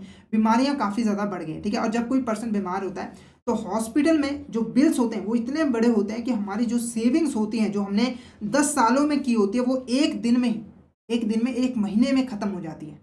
ठीक है, तो इस चीज़ को दूर करने के लिए हम लोग क्या करवा लेते हैं, हेल्थ इंश्योरेंस करवा लेते हैं। यानी कि अगर हमारी फैमिली मेम्बर कोई भी बीमार होता है तो उसकी जो पेमेंट है वो कौन करेगा, हमारा इंश्योरेंस कंपनी करेगा, ना कि हम, जिसके बदले में हमें एक प्रीमियम पे करना पड़ता है। उसके बाद नेक्स्ट क्या है, ऑटो इंश्योरेंस। ठीक है, ऑटो इंश्योरेंस के अंदर हम अपने व्हीकल की इंश्योरेंस करवा लेते हैं, यानी कि अगर हमारा व्हीकल वगैरह चोरी हो जाता है तो जो इंश्योरेंस कंपनी है वो हमें क्लेम दे देगा। नेक्स्ट क्या है, होम इंश्योरेंस। तो होम इंश्योरेंस के अंदर हम अपने घर का इंश्योरेंस करवाते हैं। बाई चांस किसी पर्सन का घर है, उसने नया बनाया था, उसको में आग लग गई, ठीक है, तो उसको तो लॉस हो गया, तो इसकी वजह से वो इंश्योरेंस करवा लेगा। अगर बाई चांस कुछ ऐसा होता है तो वो इंश्योरेंस कंपनी से क्लेम ले लेगा। नेक्स्ट क्या है, ट्रैवल इंश्योरेंस। ट्रैवल इंश्योरेंस के अंदर अब कई बार क्या होता है कि हम ट्रैवल कर रहे होते हैं, हमारा सामान चोरी हो जाता है, किसी को मेडिकल इमरजेंसी आ जाती है, तो हम ट्रैवल इंश्योरेंस के अंदर ट्रैवल के दौरान जो भी हमें फाइनेंशियल लॉस होने की संभावना होती है उसे हम यहाँ पर जो है कम कर पाते हैं। तो ये जो इंश्योरेंस पॉलिसी है उसका मेन पर्पस क्या है, यहाँ पर रिस्क को मैनेज करना। जैसे मैंने आपको डिफरेंट एस्पेक्ट पढ़ाए थे। पहला क्या था, इन्वेस्टमेंट मैनेजमेंट। तो बॉन्ड जो रिलेटेड था वो बेसिकली इन्वेस्टमेंट से रिलेटेड था, और जो इंश्योरेंस रिलेटेड है वो बेसिकली हमारे किसके साथ रिलेटेड है, हमारा रिस्क मैनेजमेंट के साथ जो है वो यहाँ पर रिलेटेड। ठीक है, नेक्स्ट क्या है, म्यूचुअल फंड। अब म्यूचुअल फंड भी एक तरह का यहाँ पर जो है हमारा इन्वेस्टमेंट ही है। जैसे कि आप लोगों को पता है कि अगर किसी पर्सन को ज़्यादा नॉलेज नहीं है तो वो म्यूचुअल फंड में इन्वेस्टमेंट जो है वो कर सकता है, और अच्छा खासा उसको रिटर्न भी मिल जाता है। अब ये म्यूचुअल फंड बेसिकली है क्या, ठीक है, और ये यहाँ पर काम कैसे करता है, तो इसको एक स्टोरी की हेल्प से आपको यहाँ पर जो है समझाऊंगा। तो मान के चलो यहाँ पर 3 पर्सन है, एक है यहाँ पर राम, एक है यहाँ पर श्याम, और एक है यहाँ पर रमन। ठीक है, तो पहला जो पर्सन है वो राम है, वो विलेज में रहता है, गांव में रहता है, ठीक है, और इसके पास काफ़ी पैसा है, इसके पास काफ़ी वेल्थ है, ठीक है, और वो इस पैसे को इन्वेस्टमेंट भी करना चाहता है। पर प्रॉब्लम क्या है कि इस पर्सन के पास ना तो नॉलेज है, और ना ही, ठीक है, इसके पास नॉलेज नहीं है, ठीक है, इसके पास टाइम है, पैसे को इन्वेस्ट कर सकता है ये, ठीक है, और पैसा है, पर इसके पास नॉलेज नहीं है, जिसकी वजह से ये इन्वेस्टमेंट करनी पड़ा है। उसके बाद जो दूसरा पर्सन है इसके पास नॉलेज है, कि इन्वेस्टमेंट कर सकता है, पर ये इस तरीके से इन्वेस्टमेंट करा, मतलब कि ना स्ट्रैटेजी इसको बनानी नहीं आ रही है, जिसकी वजह से इसको हर बार लॉस हो जाता है। क्या होता है, हर बार लॉस हो जाता है। मान के चलो कि इसे पता है कि कहाँ पे इन्वेस्टमेंट करनी है, पर इसकी स्ट्रैटेजी ऐसी रहती है कि इसको ये गलत इंस्ट्रूमेंट में इन्वेस्टमेंट कर बैठता है। नेक्स्ट क्या है, रमन। इसको नॉलेज भी है, ठीक है, पर इसके पास अच्छी स्ट्रैटेजी है, पर इसके पास टाइम नहीं है, यानी कि इसके पास इतना टाइम नहीं है कि वो डिफरेंट स्टॉक्स को देखे और उसमें यहाँ पर इन्वेस्टमेंट करे। ठीक है, तो इन तीनों की यहाँ पर प्रॉब्लम को सॉल्व करने के लिए, यानी कि जब इन तीनों पर्सन की डिस्कशन हुई तो यहाँ पर एक पर्सन आया, ठीक है, यहाँ पर पर्सन आया XYZ, ठीक है, वो इन तीनों की यहाँ पर प्रॉब्लम जो है वो सॉल्व करता है। वो क्या करता है यहाँ पर, इसको ये जो XYZ लिमिटेड कंपनी है, मान के चलो ये कंपनी है, इसके पास पूरी नॉलेज है, यानी कि इन्वेस्टमेंट कैसे करनी है, ठीक है, क्या यहाँ पर जो है स्ट्रैटेजी बनानी है, ठीक है, उसके बाद किन किन इंस्ट्रूमेंट में हम इन्वेस्टमेंट करेंगे कि हमें रिस्क भी कम हो और रिटर्न भी ज़्यादा हो, ये सारी चीज़ें इसके पास जो है अवेलेबल है। तो इसने क्या किया, इन तीनों से पैसा लिया, इन तीनों से यहाँ पर वेल्थ ली, ठीक है, और इसको यहाँ पर जो है डिफरेंट डिफरेंट एसेट्स में जो है वो यहाँ पर इन्वेस्ट कर दे, जिससे क्या हुआ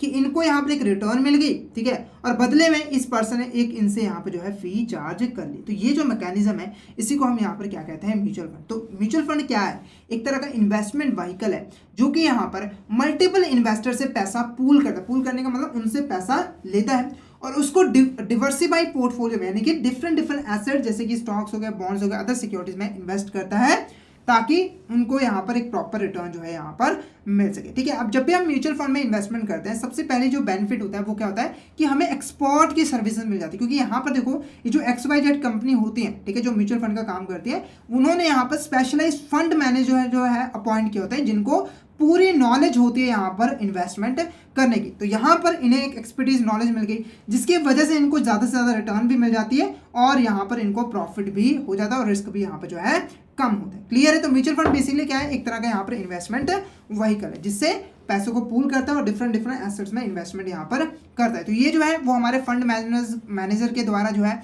हैंडल किया जाता है, पोर्टफोलियो मैनेजर के द्वारा जो है हैंडल किया जाता है। नेक्स्ट देखो क्या है, टाइप्स ऑफ म्यूचुअल फंड। अब ये जो म्यूचुअल फंड्स होते हैं वो हमारे यहाँ पर कितने टाइप्स के होते हैं। पहला जो म्यूचुअल फंड है वो क्या है, डेट म्यूचुअल फंड, ठीक है। ये जो म्यूचुअल फंड्स होते हैं वो इन्वेस्टर से जो भी पैसा यहाँ पर रेज करते हैं उनको यहाँ पर डेट सिक्योरिटीज में जो है वो इन्वेस्ट करते हैं, जिनके ऊपर हमें एक फिक्स इंटरेस्ट रेट यहाँ पर मिलता है, जैसे कि डिबेंचर्स हो गए और हमारे यहाँ पर बॉन्ड्स हो गए, ठीक है। नेक्स्ट क्या है हमारा equity mutual fund. Equity mutual fund ऐसे फंड्स होते हैं जो कि यहाँ पर जो पैसा होता है उसको यहाँ पर जो हमारे शेयर्स होते हैं, जैसे कि इक्विटी शेयर्स हो गए, प्रेफरेंस शेयर्स हो गए, उनमें जो है यहाँ पर इन्वेस्टमेंट करता है। क्लियर है। तो इन्वेस्टमेंट के बेस पर हम इसको डिवाइड कर सकते हैं।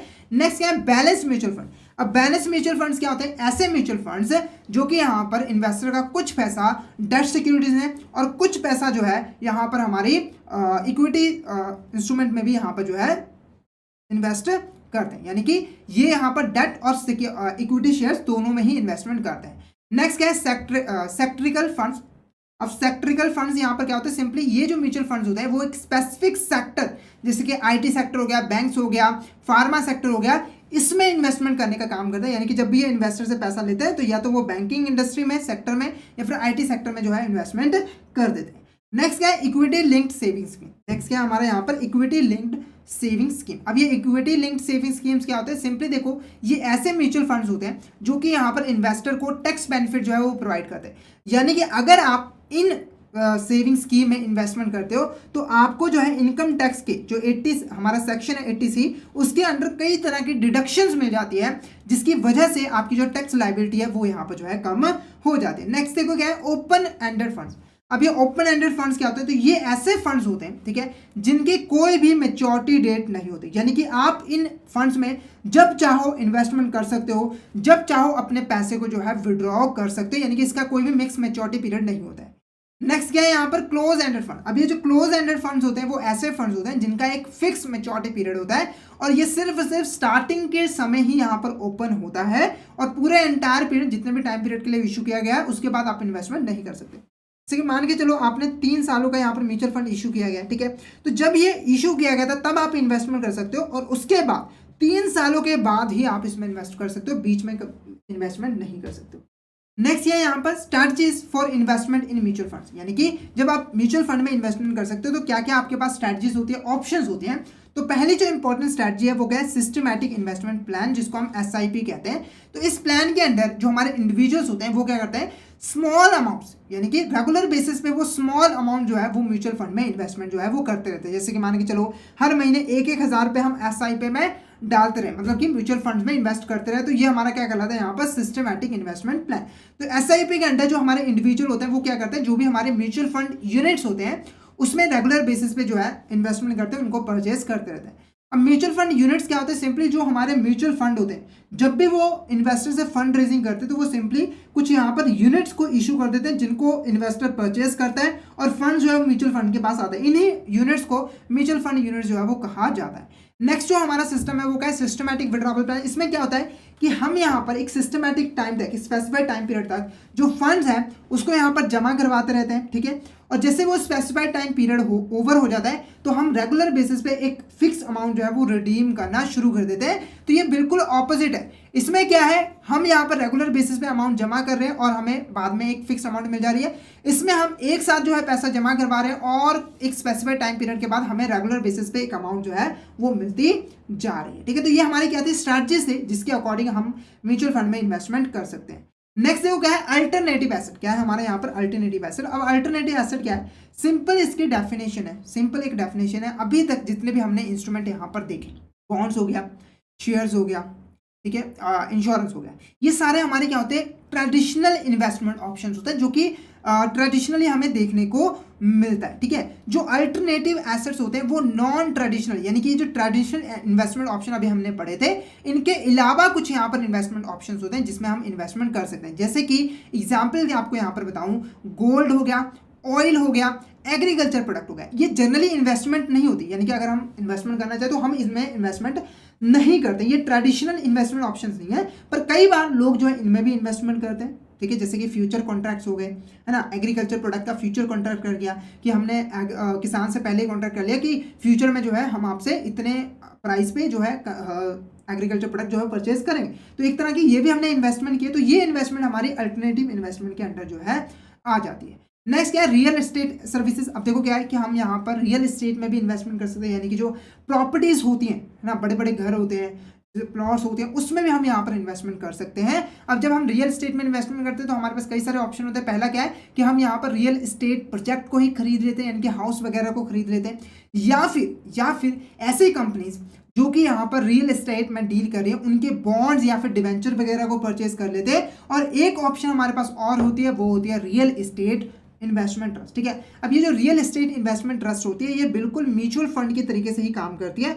ये क्या करती हैं? डिफरेंट इन्वेस्टर से पैसे को जो है पूल करते हैं, यानी कि उसको इकट्ठा करती है और उस पूल के पैसे को वो क्या करते हैं यहाँ पर डिफरेंट जो रियल एस्टेट प्रॉपर्टीज होती हैं उसमें जो है इन्वेस्टमेंट करते हैं। जैसे कि मान के चलो XYZ यहाँ पर रियल एस्टेट इन्वेस्टमेंट ट्रस्ट है, इसने 100 लाख रुपीज़ इन्वेस्टर से जो है रेस किया और इस 100 लाख रुपीज़ को उसने डिफरेंट प्लॉट्स हो गया, हाउसेस हो गया, फ्लैट्स हो गया, उसको परचेज करने में यहाँ पर यूज़ कर लिया। अब देखो रियल एस्टेट इन्वेस्टमेंट ट्रस्ट का यहाँ पर बेनिफिट क्या होता है कि हम बिना किसी प्रॉपर्टी को खरीदे, बिना उसको मैनेज किए प्रॉपर्टी के मालिक बन जाते हैं, क्योंकि ये जो एसेट्स हैं बेसिकली इसके मालिक कौन है? हम ही लोग हैं, जिसके ऊपर हम रेगुलर बेसिस में रिटर्न जो है वो कमा सकते हैं। नेक्स्ट जो हमारा कॉन्सेप्ट है वो क्या? हमारा यहाँ पर प्राइवेट बैंक। क्या ये हमारा क्या था? यहाँ तक जो हमने पढ़ा था वो हमारा क्या था? प्रोडक्ट्स के बारे में था। तो ये प्रोडक्ट जो है वो हमारे मेनली वेल्थ मैनेजमेंट के अंडर जो है ऑफर किए जाते हैं, यानी कि इनको मैनेज करने में बैंक का हेल्प करता है अपने कस्टमर को। तो आई होप आपको यहाँ तक क्लियर हो गया होगा। अगर आपको किसी भी तरह का डाउट है तो आप चैट बॉक्स में मैसेज करके पूछ सकते हो। नेक्स्ट जो टॉपिक है वो क्या है? यहाँ पर प्राइवेट बैंकिंग। अब ये प्राइवेट बैंकिंग क्या होता है?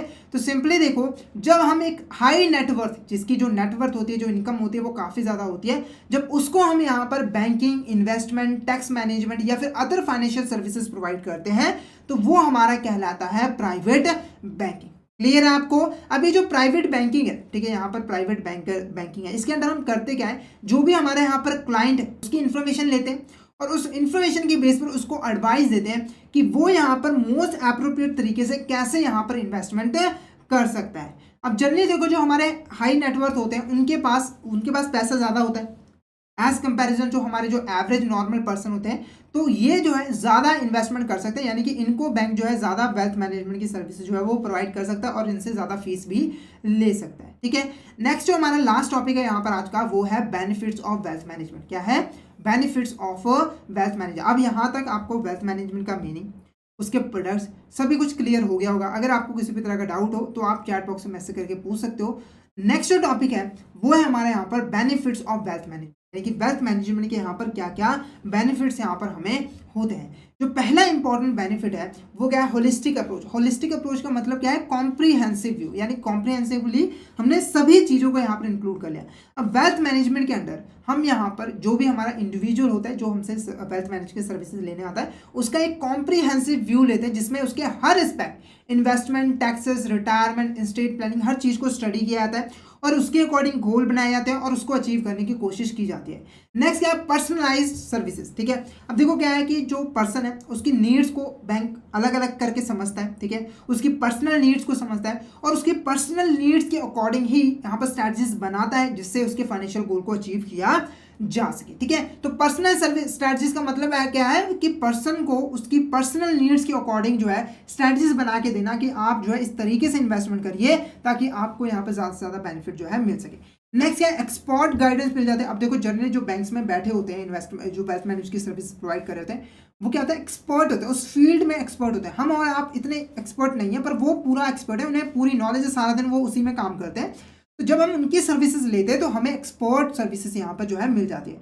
नेक्स्ट क्या है, डिवर्सिफिकेशन। ठीक है, हम यहाँ पर डिवर्सिफिकेशन कर सकते हैं, यानी कि किसी एक पर्टिकुलर एसेट में इन्वेस्टमेंट करने की बजाय हम डिफरेंट एसेट क्लासेस में इन्वेस्टमेंट करते हैं, जिससे हमारा जो रिस्क है वो कम हो जाता है और हमें जो रिटर्न है वो यहाँ पर ज़्यादा से ज़्यादा जो है मिलते हैं। नेक्स्ट है गोल अचीवमेंट। अब क्योंकि सारा काम केयरफुल प्लानिंग की हेल्प से किया जा रहा है, प्रॉपर स्ट्रैटेजी के अकॉर्डिंग किया जा रहा है, तो जितने भी हमारे गोल्स हैं, फाइनेंशियल प्लानिंग, फाइनेंशियल ऑब्जेक्टिव्स हैं, उनको हम आसानी से जो है वो अचीव कर पाते हैं। नेक्स्ट लास्ट हमारा बेनिफिट क्या है, रिस्क मैनेजमेंट। हम यहाँ पर रिस्क को मैनेज कर पाते हैं। ठीक है, जो भी हमें रिस्क होने वाले हैं, जैसे कि इंश्योरेंस में हम इंश्योरेंस ले सकते हैं। ठीक है, जिससे हमें फाइनेंशियल रिस्क जो हो सकते हैं उसे हम यहाँ पर जो है कम कर देते हैं। उसके बाद क्या है, टैक्स को प्लानिंग कर सकते हैं, टैक्स एफिशिएंसी को बढ़ा सकते हैं, यानी कि हम अपने जो भी टैक्स लाइबिलिटीज़ हैं उनको मिनिमाइज कर सकते हैं डिफरेंट ऐसी एसेट्स में इन्वेस्टमेंट करके जहाँ पे हमें डिडक्शन मिल जाती है। लास्ट क्या है हमारे यहाँ पर, पीस ऑफ माइंड। हमें यहाँ पर जो है पीस ऑफ माइंड भी मिल जाता है। ठीक है, पीस ऑफ माइंड का मतलब कि अब हम निश्चिंत हो जाते हैं कि अब हमारा पैसा सेफ है, हमारी वेल्थ जो है वो इंक्रीज ही होगी। ठीक है, उसके बाद लास्ट में लॉन्ग टर्म सक्सेस, हमें लॉन्ग टर्म में सक्सेस जो है वो यहाँ पर मिल जाती है। ठीक है, तो ये कुछ यहाँ पर बेनिफिट्स थे जो कि हमारे वेल्थ मैनेजमेंट के होते हैं। तो आई होप आपको यहाँ तक क्लियर हो गया होगा। अगर आपको यहाँ पर किसी भी तरह का डाउट है तो आप चैट बॉक्स में मैसेज करके पूछ सकते हो। तो यहाँ पर हमने जो मॉड्यूल डी का फर्स्ट चैप्टर है वेल्थ मैनेजमेंट, वो हमने यहाँ पर जो है स्टडी कर लिया है। तो चैप्टर को शुरू करने से पहले ये दो वर्ड क्या है, इनका मीनिंग एक बारी जल्दी से समझ लेते हैं ताकि आप चैप्टर से के साथ यहाँ पर रिलेट कर पाओ। तो पहले बात करते हैं यहाँ पर हाउसिंग फाइनेंस। तो हाउसिंग फाइनेंस क्या होता है, हाउसिंग फाइनेंस के अंदर जो हमारे यहाँ पर बैंक्स होते हैं या फिर अदर फाइनेंशियल इंस्टीट्यूशंस होती हैं, वो यहाँ पर इंडिविजुअल्स को लोन प्रोवाइड करती है ताकि वो अपना घर बना सके, यानी कि घर बनाने के लिए या फिर बने बनाए घर को खरीदने के लिए जो है हाउसिंग फाइनेंस के अंदर लोन जो है वो प्रोवाइड किया जाता है। टैक्स प्लानिंग बेसिकली क्या होता है, इसके अंदर हम लोग लीगल बाउंड्रीज में रहते हुए अपनी जो टैक्स लायबिलिटी है उसे यहाँ पर कम करते हैं, यानी कि जो भी हम इनकम कमाते हैं उसको इस तरीके से इन्वेस्ट करते हैं कि हम लीगली हम यहाँ पर कम टैक्स पे करने के लिए लायबल हो जाए। क्लियर है आपको? तो इनके बारे में हमने डिटेल में जो है वो पढ़ा हुआ है। तो पहले बात करते हैं यहाँ पर होम लोन्स की। तो यहाँ पर देखो जो हमारा हाउसिंग फाइनेंस होता है उसका सबसे इंपॉर्टेंट मेजर कंपोनेंट होता है यहाँ पर होम लोन। ठीक है, तो होम लोन बेसिकली क्या होता है, इसको हम मोर्गेज भी कहते हैं। तो ये एक तरह का लोन होता है जो कि यहाँ पर लेंडर के द्वारा बॉर्रोवर को प्रोवाइड किया जाता है ताकि वो यहाँ पर एक होम जो है वो परचेज कर सके। अब इस लोन के पैसे से हम एक नया घर भी परचेज कर सकते हैं, कि फ्लैट परचेज कर सकते हैं या फिर हम घर बनवा भी सकते हैं।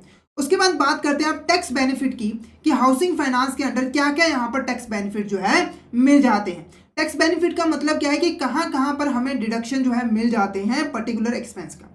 तो यहाँ पर देखो जब भी हम होम लोन लेते हैं, ठीक है, जब भी हम यहाँ पर होम लोन लेते हैं तो हमें दो चीज़ों की यहाँ पर पेमेंट करनी पड़ती है।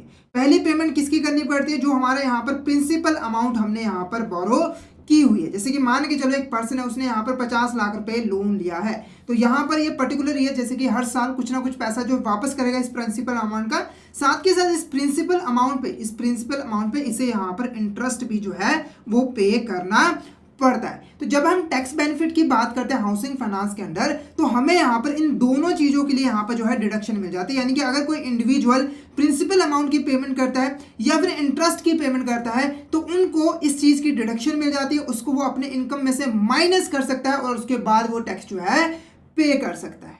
क्लियर है आपको? तो यहाँ पर जो हमारे टैक्स बेनिफिट्स के साथ जो होम लोन के साथ रिलेटेड है, 3 सेक्शन जो है यहाँ पर डील करते हैं और उसमें हम अलग अलग तरीके से जो डिडक्शन है वो यहाँ पर ले सकते हैं। तो मेनली सेक्शंस कौन से हैं? सबसे पहला सेक्शन हमारा सेक्शन 24 बी। सेक्शन 24 डील करता है जो भी हम यहाँ पर इंटरेस्ट पे करते हैं अपने होम लोन पर, उसके साथ डील करता है। कैसे डील करता है वो डिटेल में हम डिस्कशन करेंगे। अभी आपको देखना है कि कौन सा सेक्शन किसके साथ डील करता है। उसके बाद नेक्स्ट सेक्शन हमारा यहाँ पर सेक्शन 80C, ये डील करता है जो भी हम प्रिंसिपल अमाउंट की रीपेमेंट करते हैं उसके साथ। उसके बाद बात करते हैं यहाँ पर सेक्शन 80EE की, तो ये हमारा यहाँ पर डील करता है इंटरेस्ट पेमेंट के साथ, पर सिर्फ और सिर्फ किस इंटरेस्ट पेमेंट? अगर हमने यहाँ पर सिर्फ और सिर्फ पहला घर यहाँ पर लिया है, उसके लिए लोन लिया है, तो उसमें जो हम इंटरेस्ट पे करते हैं उसके रिगार्डिंग ये जो है हमारा डील करता है। तो सेक्शन 24 भी ओवरऑल इंटरेस्ट, ठीक है, पर ये जो है वो स्पेशली बनाया गया है ऐसे बोरोवर के लिए जिन्होंने पहला बारी लोन लिया है यहाँ पर घर को बनाने के लिए, यानी कि इनका पहला घर होता है, तो उसके ऊपर वो इंटरेस्ट जो है वो पे करेंगे तो डिडक्शन ले सकते हैं। अब इस सेक्शन में है क्या क्या क्या बातें कही गई हैं, कहाँ कहाँ पे डिडक्शन मिल सकता है, वो चीज़ हम यहाँ पर देखते हैं। तो पहला जो हमारा यहाँ पर सेक्शन है वो क्या है? Section 24B। तो 24B, तो सेक्शन 24B के अकॉर्डिंग कोई भी पर्सन यहाँ पर जिसने हाउसिंग लोन लिया हुआ है और उस पर वो इंटरेस्ट पे करता है, तो वो मैक्सिमम यहाँ पर 2 लाख रुपए की डिडक्शन जो है ले सकता है हर साल।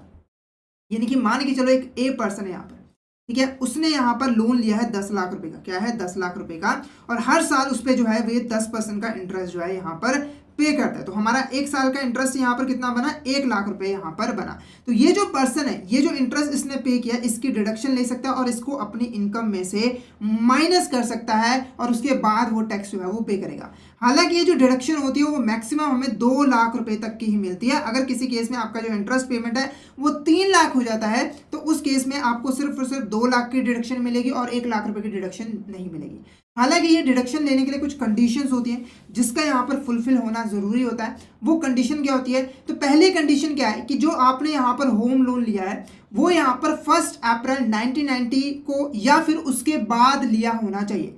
इससे पहले जो लोन लिया गया है उसके ऊपर ये डिडक्शन जो है हमें यहाँ पर नहीं मिलती है। उसके बाद ये जो लोन होना चाहिए, ये जो लोन हमने यहाँ पर लिया है वो सिर्फ और सिर्फ रेजिडेंशियल प्रॉपर्टी के लिए ही होना चाहिए। यानी कि आप इस लोन के अमाउंट से एक रेजिडेंशियल प्रॉपर्टी जिसमें हम रह सकते हैं, ठीक है, हम रहते हैं, वो परचेज कर सकते हो बना बनाए, या फिर एक रेजिडेंशियल प्रॉपर्टी को हम यहाँ पर कंस्ट्रक्ट जो है यहाँ पर कर सकते हैं। इसके अलावा हम यहाँ पर कोई पहले से जो लोन लिया हुआ है हमने एक रेजिडेंशियल प्रॉपर्टी को बनाने के लिए, उसको रीफाइनेंस कर सकते हैं। यानी कि ऐसा भी हो सकता है कि मान लो ए पर्सन है, उसने पहले 10 लाख रुपए का लोन लिया, उसके बाद ये जो इसकी जो टर्म एंड कंडीशन है उसको पसंद नहीं आई, तो इसने क्या किया, यहाँ पर जो हमारा यहाँ पर बैंक है उसके साथ एक नया लोन का एग्रीमेंट कर लिया और इसे यहाँ पर कैंसिल कर दिया। तो जब हम यहाँ पर पुराने लोन को कैंसिल करके एक नया लोन लेते हैं अच्छे टर्म एंड कंडीशन के साथ, उसे हम रीफाइनेंस करते हैं, तो ये जो लोन नया लोन लिया गया है ना, इसको कैंसिल करके इसके ऊपर भी आपको ये डिडक्शन जो है मिल जाती है। क्लियर है आपको? उसके बाद जो मस्ट यहाँ पर इंपॉर्टेंट कंडीशन है वो ये है कि जब भी आप होम लोन लेते हो अपने घर को बनाने के लिए, ठीक है, या फिर आपने परचेज करना है, तो उसको यहाँ पर 5 सालों के अंदर अंदर में आपको उसको या तो बना लेना है या फिर उसका पोजेशन अपने पास ले लेना है। यानी कि अगर आपने एक बनाया यहाँ पर घर परचेज किया है, तो आपकी यहाँ पर रिस्पॉन्सिबिलिटी बनती है कि आप 5 साल के अंदर अंदर में उसका जो पोजेशन है, ओनरशिप है, अपने पास ले लीजिए, या फिर अगर आप घर बना रहे हो तो उसको 5 साल के अंदर अंदर में पूरा कंप्लीट जो है यहाँ पर कर लीजिए। क्योंकि जो ये डिडक्शन हमें यहाँ पर मिलती है वो इसी के हिसाब से मिलती है, क्योंकि अगर आपने ये काम 5 साल के अंदर में नहीं किया तो ये जो डिडक्शन आपको यहाँ पर मिलती है ना 2 लाख रुपए की, वो 2 लाख से कम होकर 30,000 की ही यहाँ पर रह जाएगी। तो काफ़ी इंपॉर्टेंट पॉइंट है कि 5 सालों के अंदर अंदर हमें यहाँ पर एक्वायर कर लेना है घर को, या फिर घर को बना लेना है, वरना हमारी जो डिडक्शन है वो 2 लाख से कम हो गए 30,000 ही यहाँ पर जो है रह जाएगी। उसके बाद अगर हमने कोई यहाँ पर लोन लिया हुआ है, ठीक है, और उस लोन के पैसे से हम कोई नया घर परचेज नहीं कर रहे, ना ही बना रहे, बल्कि उसके सिर्फ और सिर्फ रिपेयर और रिन्यूअल करा रहे हैं, तो उस केस में जो हमारे डिडक्शन की अमाउंट है इस सेक्शन के अंदर वो कितनी होती है यहाँ पर 30,000 रुपीज़ की, ठीक है। उसके बाद एक इंपॉर्टेंट हमारा यहाँ पर नोट है। ये नोट क्या कहता है? बेसिकली अगर हमने कोई यहाँ पर एक प्रॉपर्टी परचेज की है, हमने एक होम लोन लिया है और उससे एक ऐसी प्रॉपर्टी परचेज की है जो कि सेल्फ एक्यूपाइड नहीं है, यानी कि हम उसमें खुद नहीं रहते बल्कि हमने उसको बना के रेंट पे दे दिया है, तो उस केस में ये जो मैक्सिमम अमाउंट की लिमिट हमने देखी थी ना 2 लाख रुपए की, ये 2 लाख रुपए की जो लिमिट है वो अप्लाई नहीं होती है। तो इस केस में क्या है कि आप जितना भी इंटरेस्ट पे करते हो उन सभी का डिडक्शन जो है वो ले सकते हो। जैसे मान के चलो ए पर्सन है, उसने यहाँ पर जो है एक हाउस बनाया, ठीक है, एक हाउस लोन लिया और उससे यहाँ पर हाउस बनाया और इसको बी पर्सन को रेंट पे दे दिया। अब इस हाउस लोन पे, ठीक है, ये जो होम लोन है इसके ऊपर ये जितना भी इंटरेस्ट पे करेगा उसकी डिडक्शन ले सकता है, यानी कि मान के चलो इसने 5 लाख रुपए का इंटरेस्ट पे किया तो इसकी ये डिडक्शन जो है ले सकता है। क्लियर है? और इसके साथ जो सेक्शन हमारा डील करता है वो सेक्शन 24 जो है डील करता है। उसके बाद नेक्स्ट हमारा जो सेक्शन है इंपॉर्टेंट है वो क्या है, tax benefit under section 80C। तो ये जो हमारा यहाँ पर सेक्शन था 24, आई होप आपको ये क्लियर हो गया होगा। और ये सेक्शन मेनली डील करता है जो हम यहाँ पर इंटरेस्ट की पेमेंट जो है वो करते हैं। नेक्स्ट सेक्शन हमारा यहाँ पर सेक्शन 80C। अभी जो 80 जो हमारा सेक्शन 80C है ये डील करता है प्रिंसिपल रीपेमेंट की, यानी कि जो हम प्रिंसिपल अमाउंट की रीपेमेंट करते हैं ना उसकी हम डिडक्शन ले सकते हैं 80C के अंडर। क्लियर है? अब ये क्या कहता है 80C, तो यहाँ पर देखो कोई भी पर्सन जिसने एक लोन लिया है, एक घर बनाया है जो कि यहाँ पर सेल्फ ऑक्यूपाइड है या फिर उसने यहाँ पर रेंट पे दे दिया है, तो उसके रिगार्डिंग वो उस लोन के रिगार्डिंग जो भी वो रीपेमेंट कर रहा है प्रिंसिपल अमाउंट की, उसके अगेंस्ट वो 1.5 लाख की जो है वो डिडक्शन ले सकता है एवरी ईयर। हर साल उसे 1.5 लाख रुपए तक का डिडक्शन जो है मिल जाता है। तो मान के चलो ए पर्सन है, ठीक है, उसने यहाँ पर जो है 5 लाख रुपए का लोन लिया है, ठीक है, उसका हर साल जो है वो यहाँ पर 1 लाख रुपए जो है वो रिपे कर देता है।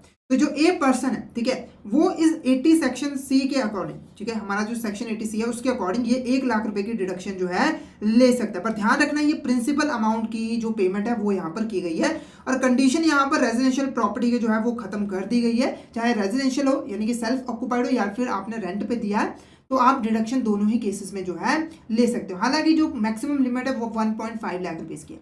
अब उसके बाद यहाँ पर कुछ कंडीशन है जो कि यहाँ पर फुलफिल करनी ज़रूरी होती है अगर हम सेक्शन 80C के अंदर डिडक्शन लेनी चाहते हैं। वो हमारी क्या है, तो सबसे पहली चीज़, अगर आप कोई यहाँ पर होम लोन लिया है और उससे आप यहाँ पर घर बना रहे हो तो आपको डिडक्शन तभी मिल सकती है अगर प्रॉपर्टी की जो कंस्ट्रक्शन है वो यहाँ पर कंप्लीट हो गई है। यानी कि जब तक आप यहाँ पर जितने सालों तक आप कंस्ट्रक्शन नहीं करवाते हो तब तक आपको यहाँ पर डिडक्शन जो है नहीं मिल सकती। क्लियर है? उसके बाद नेक्स्ट है वो क्या है, reversal of tax benefit availed under 80 section C. यानी कि अगर कोई पर्सन सेक्शन 80C के अंदर डिडक्शन ले लेता है, ठीक है, तो किन केसेस में उसको जो वो डिडक्शन है वो गवर्नमेंट को वापस करना पड़ता है। तो यहाँ पर देखो जो हमारी गवर्नमेंट है, ठीक है, जो हमारी यहाँ पर गवर्नमेंट है उसने क्लियरली बोला गया है कि अगर कोई पर्सन यहाँ पर होम लोन लेता है, ठीक है, और उससे वो एक घर बनाता है या फिर बना बनाया घर यहाँ पर परचेज करता है, तो गवर्नमेंट कहती है कि उस पर्सन को ये घर जो है कम से कम जब से उसने यहाँ पर कंप्लीट किया था 5 सालों तक जो है अपने पास यहाँ पर रखना ज़रूरी है। मतलब कि ऐसा नहीं है कि एक पर्सन ने यहाँ पर 2015 में घर परचेज किया और 2016 में जाकर इसको बेच दिया, तो ऐसा बिल्कुल नहीं होना चाहिए।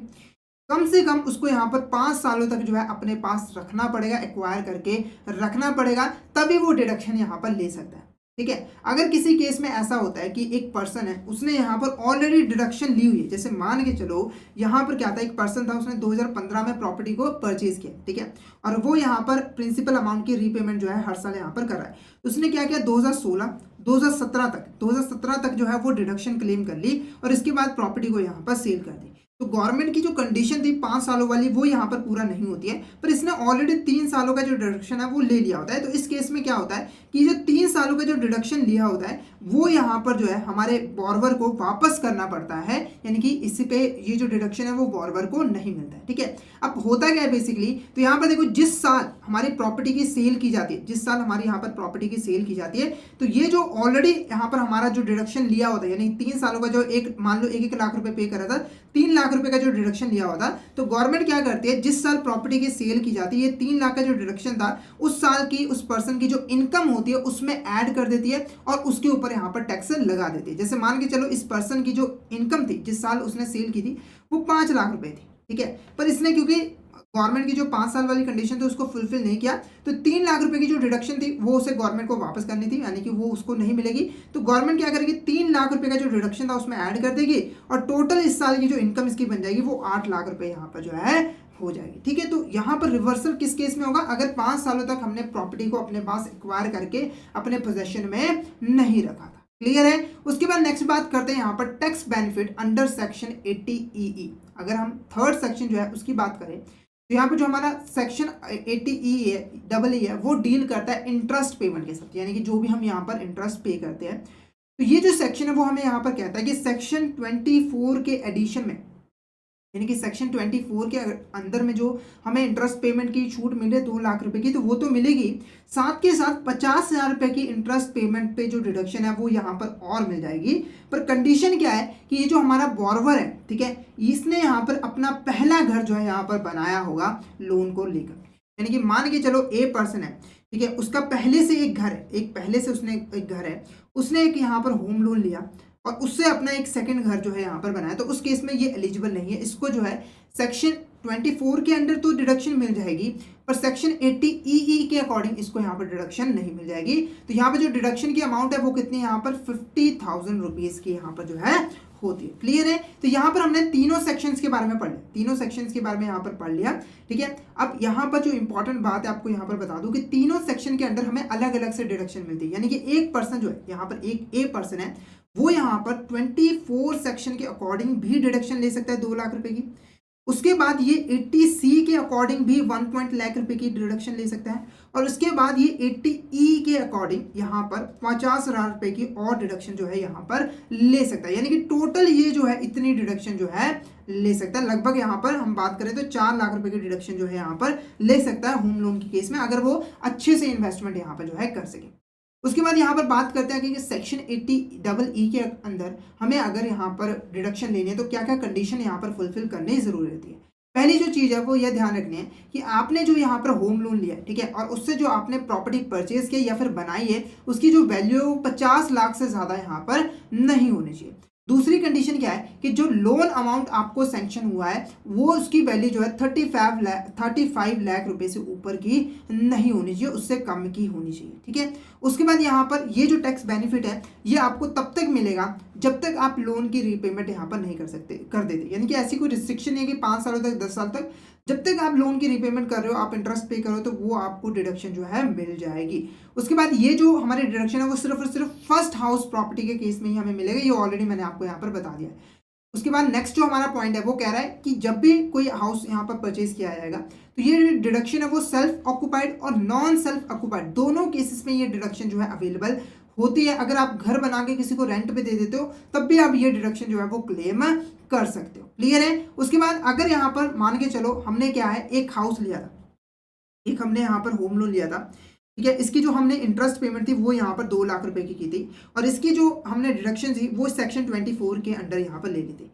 तो इस केस में ये सेम 2 लाख रुपए के ऊपर, ये सेम 2 लाख रुपए के ऊपर आप जो है यहाँ पर हमारा जो सेक्शन 80EE है उसके अंडर डिडक्शन जो है वो नहीं ले सकते हो। हालांकि इससे ऊपर अलग अलग से इंटरेस्ट आपने पे किया हो, मान के चलो 50,000 रुपए का इंटरेस्ट और था, तो इसकी आप डिडक्शन ले सकते हो, पर ऑलरेडी जो इंटरेस्ट का डिडक्शन आपने पहले 24 में ले लिया है उसकी डिडक्शन आप इस सेक्शन में जो है नहीं ले सकते हो। क्लियर है। उसके बाद यहाँ पर एलिजिबिलिटी क्राइटेरिया क्या है, अगर कोई पर्सन यहाँ पर जो है सेक्शन 80EE के अकॉर्डिंग क्लेम करना चाहता है डिडक्शन, तो क्या क्या चीज़ें उसको यहाँ पर फुलफिल करनी जरूरी होती है।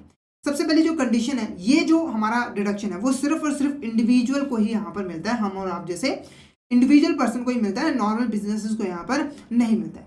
अब इसमें जो प्रॉपर्टी है वो यहाँ पर कोई सिंगल पर्सन भी बाय कर सकता है, यानी कि लोन लेकर, या फिर वो किसी के साथ में मिलकर ज्वाइंटली भी यहाँ पर जो है लोन लेकर प्रॉपर्टी को बाय कर सकता है। और जो हमारे यहाँ पर सेक्शन 80 है, यहाँ पर 80 लिख लीजिए, सेक्शन 80 है, ये एप्लीकेबल होता है पर पर्सन बेसिस पे इंस्टेड ऑफ प्रॉपर्टी बेसिस। इसका मतलब क्या होता है, सिंपली देखो, अगर यहाँ पर मान के चलो 2 पर्सन ए और बी मिलकर एक हाउस प्रॉपर्टी को परचेज करते हैं, एक हाउस प्रॉपर्टी को यहाँ पर परचेज करते हैं, ठीक है, तो इस केस में देखो क्या है कि अगर ये दोनों पर्सन जो है इंटरेस्ट की पेमेंट करें, क्योंकि देखो लोन दोनों ले लिया है तो इंटरेस्ट की पेमेंट इन दो जने यहाँ पर करेंगे ना, तो इस केस में यहाँ पर देखो पर पर्सन यानी कि ए और बी दोनों यहाँ पर जो है इस सेक्शन के अंडर जो है डिडक्शन ले सकते हैं। क्या ले सकते हैं, यहाँ पर डिडक्शन ले सकते हैं, यानी कि ये भी 50,000 रुपए तक की डिडक्शन ले सकता है और ये भी यहाँ पर 50,000 रुपए तक की डिडक्शन ले सकता है। और ये लाइन यही कर रही है कि पर पर्सन के बेसिस पे डिडक्शन दिया जाएगा, ना कि पर प्रॉपर्टी के बेस पर। अगर हम प्रॉपर्टी के बेस पर देते तो मैक्सिमम डिडक्शन कितना होता है दोनों को 50,000 रुपये पर, क्योंकि ये जो सेक्शन है वो यहाँ पर हमारा पर पर्सन के बेसिस पे लगता है, तो दोनों को ही यहाँ पर जो है डिडक्शन मिल जाएगी 50,000 रुपये की। क्लियर है। उसके बाद बोला गया है कि यहाँ पर जो हमारा पर्सन है जिसने यहाँ पर होम लोन लिया है, जो इंटरेस्ट की पेमेंट कर रहा है, उसके लिए ज़रूरी नहीं है कि वो यहाँ पर प्रॉपर्टी के अंदर रिजाइड ही करे, यानी कि उस प्रॉपर्टी को जिसको उसने बनाया है या फिर परचेज किया उसके अंडर ही रहे। वो चाहे तो उसको परचेज करके किसी को रेंट पर भी यहाँ पर जो है दे सकता है। क्लियर है आपको। नेक्स्ट इसके रिगार्डिंग में एक इंपॉर्टेंट नोट है हमारा। नोट क्या है यहाँ पर? नोट सिंपली कह रहा है कि अगर किसी केस में हमारी हमने जो हाउस प्रॉपर्टी बनाई है या फिर परचेज किया है उसको हम रेंट पे दे देते हैं, तो उस केस में क्या होगा कि ये जो डिडक्शन है, चाहे 2 लाख रुपए की है चाहे 30,000 रुपए की है, ठीक है, ये एप्लीकेबल नहीं होगी। हम यहाँ पर जितना भी हमने लोन दिया है, सॉरी, हमने जितना भी इंटरेस्ट पे है उन सभी की डिडक्शन हम यहाँ पर ले सकते हैं। तो जो पहले हमने कंडीशन पढ़ी थी ना कि अगर हमने यहाँ पर रेजिडेंशियल प्रॉपर्टी नहीं है, हम खुद नहीं रहते, रेंट पे दिया हुआ है, तो उसमें कोई भी मैक्सिमम लिमिट नहीं है, जितना आप इंटरेस्ट पे करोगे उसका डिडक्शन जो है ले सकते हो। उसके बाद बात करते हैं यहाँ पर home loan in joint names. अगर यहाँ पर कोई पर्सन जो है होम लोन लेता है ज्वाइंटली, 2 जने मिलकर यहाँ पर जो है होम लोन लेते हैं, तो उस केस में कैसे टैक्स बेनिफिट यहाँ पर जो है मिलता है। तो यहाँ पर देखो, जो होम लोन होता है उसके अंदर हमारा जब ज्वाइंटली 2 पर्सन या उससे ज़्यादा पर्सन मिलकर होम लोन लेते हैं, तो जो हमारा टैक्स बेनिफिट होता है वो यहाँ पर डिवाइड होता है ऑनर्स के बीच में, यानी कि जो हमारे यहाँ पर ऑनर्स हैं वो दोनों के बीच में जो है वो टैक्स बेनिफिट जो है वो डिवाइड होगा। अब डिवाइड कैसे होगा, ये डिसाइड किया जाएगा कि उन्होंने कितने प्रपोर्शन में जो है कंट्रीब्यूट किया है। जैसे कि मान के चलो यहाँ पर ए और बी था, यहाँ पर ए और बी था, उन्होंने मिलकर एक होम लोन यहाँ पर लिया है, होम लोन यहाँ पर लिया है, ठीक है, जिसकी वो रीपेमेंट यहाँ पर कर रहे हैं, ठीक है, इंटरेस्ट की रीपेमेंट कर रहे हैं या फिर प्रिंसिपल अमाउंट की यहाँ पर रीपेमेंट कर रहे हैं। तो उस केस में ये जो डिडक्शन मिलेगा इन दोनों के बीच में यहाँ पर जो है डिवाइड होगा, और डिवाइड इस तरीके से होगा जिस तरीके से इन्होंने यहाँ पर होम लोन में कंट्रीब्यूट किया। जैसे मान के चलो ए पर्सन ने यहाँ पर 40% कंट्रीब्यूट किया है और बी पर्सन ने यहाँ पर 60% कंट्रीब्यूट किया है, तो यहाँ पर जो टैक्स डिडक्शन है बी पर्सन को 60% मिलेगा और यहाँ पर ए पर्सन को 40% यहाँ पर जो है मिलेगा। क्लियर है। तो हर जो हमारा यहाँ पर एप्लीकेंट है उसको मैक्सिमम जो टैक्स रिबेट मिल सकता है वो 1.5 लाख रुपीज़ का अगर वो प्रिंसिपल रीपेमेंट कर रहा है, और 2 लाख रुपीज़ का अगर वो यहाँ पर जो है हमारे इंटरेस्ट की पेमेंट जो है यहाँ पर कर रहा है, यानी कि वो सिंगल जो है यहाँ पर टैक्स रिबेट ले सकते हैं, टैक्स एग्जम्पशन जो है ले सकते हैं। क्लियर है आपको।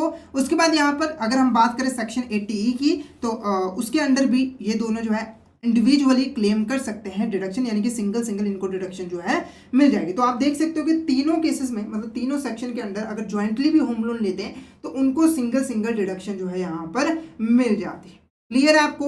नेक्स्ट क्या है हमारे यहाँ पर tax implication in respect of NRI लो, यानी कि अगर किसी पर्सन है जो कि इंडिया का रेजिडेंट नहीं है, ठीक है, नॉन रेजिडेंट है, अगर वो इंडिया के अंडर लोन लेता है, होम लोन लेता है, तो उस केस में उसको क्या क्या यहाँ पर टैक्स बेनिफिट जो है मिलते हैं। तो यहाँ पर देखो, पहली चीज जो आपको यहाँ पर जाननी है कि जो कोई भी एनआरआई हो, ठीक है, अगर उसने होम लोन लिया है और वो होम लोन की रिपेमेंट कर रहा है, इंटरेस्ट पे कर रहा है, तो उसको यहाँ पर नॉर्मल रेजिडेंट की तरीके से यहाँ पर जो है हमारा डिडक्शन मिल सकता है, यानी कि 1.5 लाख का भी डिडक्शन मिल सकता है और यहाँ पर 2 लाख रुपीज़ का भी यहाँ पर डिडक्शन मिल सकता है, यानी कि इसके पास भी ऑप्शन है कि ये जो है डिडक्शन ले सकता है। हालांकि इसके जो कंडीशंस हैं वो यहाँ पर फुलफिल करने ज़रूरी होते हैं।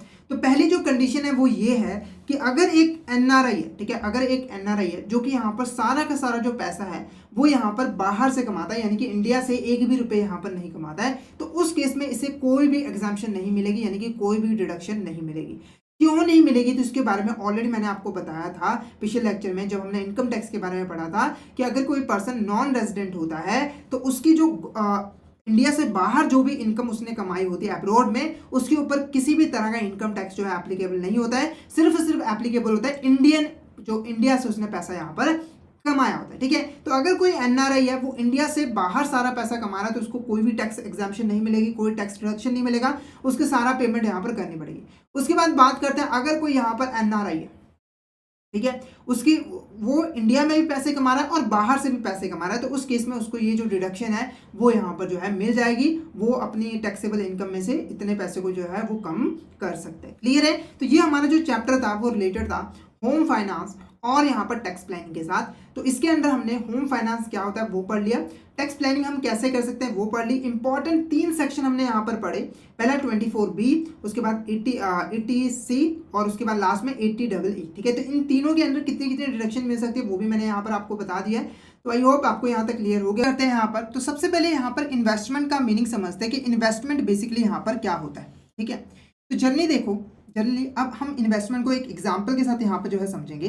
तो मान के चलो एक पर्सन है जिसकी जो इनकम है वो कितनी यहाँ पर 50,000 रुपये, कितने यहाँ पर 50,000 रुपये, जिसमें से 30,000 इसको यहाँ पर एक महीने के खर्च के लिए चाहिए होता है। यानी कि ये 50,000 कमाता है तो 30,000 रुपये ये अपने जो रोजमर्रा के काम होते हैं, ठीक है, एक्टिविटीज होती हैं, उसको करने के लिए 30,000 रुपये खर्च कर देता है। उसके बाद क्या होता है कि 20,000 रुपये इसके पास यहाँ पर जो है बच जाते हैं। अब एक पर्सन यहाँ पर क्या करता है, ये जो 20,000 रुपये है इसकी हेल्प से यहाँ पर XYZ लिमिटेड कंपनी के बॉन्ड्स यहाँ पर जो है परचेज कर लेते हैं। ठीक है, इसके मान के चलो 100 बॉन्ड्स यहाँ पर जो है 20,000 रुपये के इसने परचेज कर लिया, जिसके ऊपर इसको जो है हर साल 10% की यहाँ पर जो है रिटर्न मिलती है। तो यहाँ पर एक पर्सन ने ये जो एक्टिविटी की है, यानी कि अपने सरप्लस फंड से यहाँ पर एक फाइनेंशियल एसेट को परचेज किया, जिससे उसे फ्यूचर में एक यहाँ पर रिटर्न जनरेट हो रही है, यानी कि एक इनकम रिसीव हो रही है। इसी एक्टिविटी को हम यहाँ पर क्या कहते हैं, इन्वेस्टमेंट कहते हैं। क्लियर है आपको? अगर मैं यहाँ पर डेफिनेशन कहूँ तो इन्वेस्टमेंट एक ऐसी एक्टिविटी है जिसके अंदर हमारे पास जितना भी सरप्लस फंड पड़ा होता है, रिसोर्सेज पड़े होते हैं, एसेट्स पड़े होते हैं, उसको हम डिफरेंट एसेट, जैसे कि फाइनेंशियल एसेट्स हो गया, फिजिकल एसेट्स हो गया, उसको परचेज कर लेते हैं ताकि उनसे हमें फ्यूचर में एक इनकम जो है वो यहाँ पर जनरेट हो सके। क्लियर है आपको? तो यहाँ पर इसका मीनिंग देखते हैं। तो यहाँ पर देखो क्या है, it refers to the investment, हमारा यहाँ पर क्या है, it refers to the allocation of funds and resources और कैपिटल, यानी कि हमारे पास जो भी फंड्स अवेलेबल हैं, जो भी रिसोर्सेज हैं या फिर जो कैपिटल है, उसको हम एलोकेट करते हैं डिफरेंट एसेट्स या फिर प्रोजेक्ट में, यानी कि उसको हम यहाँ पर बाय करते हैं ताकि हमें फ्यूचर में एक इनकम प्रॉफिट यहाँ पर मिल सके। तो इसमें हम लोग अपना जितना भी सरप्लस मनी है उसको डिफरेंट सिक्योरिटीज, जैसे कि हमारे यहाँ पर बॉन्ड्स हो गए, शेयर्स हो गए, या फिर फिजिकल एसेट जैसे कि गोल्ड हो गया, रियल एस्टेट हो गया, बैंक अकाउंट हो गया, इसमें हम जो है इन्वेस्ट कर देते हैं, जिससे हमारा रेगुलर बेसिस से हमें एक इनकम जो है वो जनरेट होती है।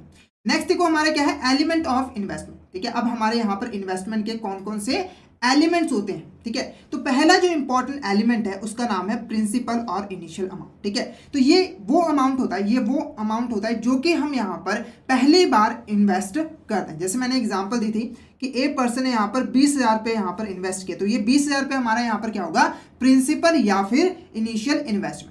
नेक्स्ट एलिमेंट क्या है, रिटर्न। ठीक है, अब रिटर्न क्या होता है, सिंपली जो हमने पैसा इन्वेस्ट किया है उसके ऊपर जो भी हमें यहाँ पर गेन या फिर प्रॉफिट रिसीव होता है उसे हम क्या कहते हैं, रिटर्न। जैसे कि एग्जांपल में मान के चलो इसने 20,000 रुपये इन्वेस्ट किया था, इसको हर साल 10% यहाँ पर जो है इंटरेस्ट मिलता था, यानी कि हर साल इसको 2,000 रुपये मिलता था।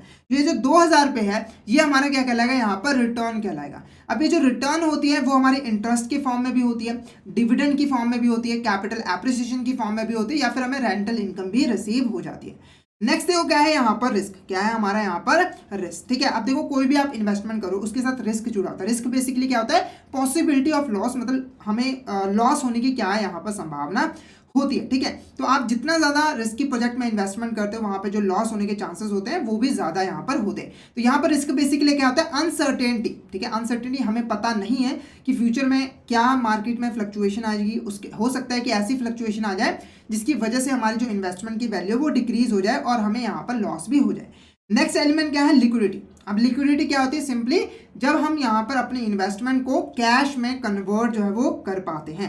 तो जनरली जब भी हम इन्वेस्टमेंट करते हैं तो ऐसा लिक्विडिटी का एलिमेंट होना चाहिए कि हम यहाँ पर बिना किसी परेशानी के, बिना किसी लॉस के आसानी से अपने इन्वेस्टमेंट को कैश में कन्वर्ट कर सकते हो। ठीक है, नेक्स्ट क्या है हमारा यहाँ पर, ऑब्जेक्टिव ऑफ इन्वेस्टमेंट। यहाँ पर हमारे क्या ऑब्जेक्टिव, हम इन्वेस्टमेंट बेसिकली यहाँ पर करते ही क्यों है, इसका हमें क्या फायदा रिसीव होता है। तो पहला जो ऑब्जेक्टिव होता है वो क्या होता है यहाँ पर, कैपिटल एप्रिसिएशन, यानी कि हम इन्वेस्टमेंट करके कैपिटल को एप्रिशिएट करना चाहते हैं। अब ये कैपिटल एप्रिसिएशन क्या होता है, सिंपली देखो जो हमारी यहाँ पर वेल्थ है, ठीक है, आपने यहाँ पर जो भी इन्वेस्टमेंट की है जब वो समय के साथ उसकी वैल्यू इंक्रीज होती है तो उसे हम कहते हैं कैपिटल एप्रिसिएशन। जैसे कि मान के चलो आपने यहाँ पर जो है 10,000 रुपीज़ यहाँ पर जो है इन्वेस्ट किए थे, ठीक है, जिससे क्या हुआ कि 2 साल बाद ये जो 10,000 रुपये थे वो यहाँ पर 20,000 रुपये बन गए। तो यहाँ पर 10,000 रुपये की क्या हुई, इंक्रीमेंट हुई, और इससे कहेंगे कि हमारी कैपिटल एप्रिशिएट हुई है। तो जब भी हम इन्वेस्टमेंट करते हैं तो एक ऑब्जेक्टिव हमारा ये भी होता है कि हमारी जो कैपिटल है वो समय के साथ एप्रिशिएट हो, यानी कि हमारी जो इनिशियल इन्वेस्टमेंट है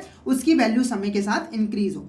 नेक्स्ट क्या है, मैक्सिमाइजिंग रिटर्न। ठीक है, हम यहाँ पर रिटर्न को मैक्सिमाइज करना चाहते हैं, यानी कि जब भी हम इन्वेस्टमेंट करेंगे तो हमारा one of the important objective ये होता है कि हम यहाँ पर अपनी इन्वेस्टमेंट पे ज़्यादा से ज़्यादा रिटर्न यहाँ पर जो है कमा सकें। क्लियर है। नेक्स्ट जो ऑब्जेक्टिव होता है वो कहता है मिनिमाइजिंग रिस्क। ठीक है, हम जब भी इन्वेस्टमेंट करते हैं तो हम ये ऑब्जेक्टिव हमारा होता है कि हम कम से कम यहाँ पर जो है रिस्क लें।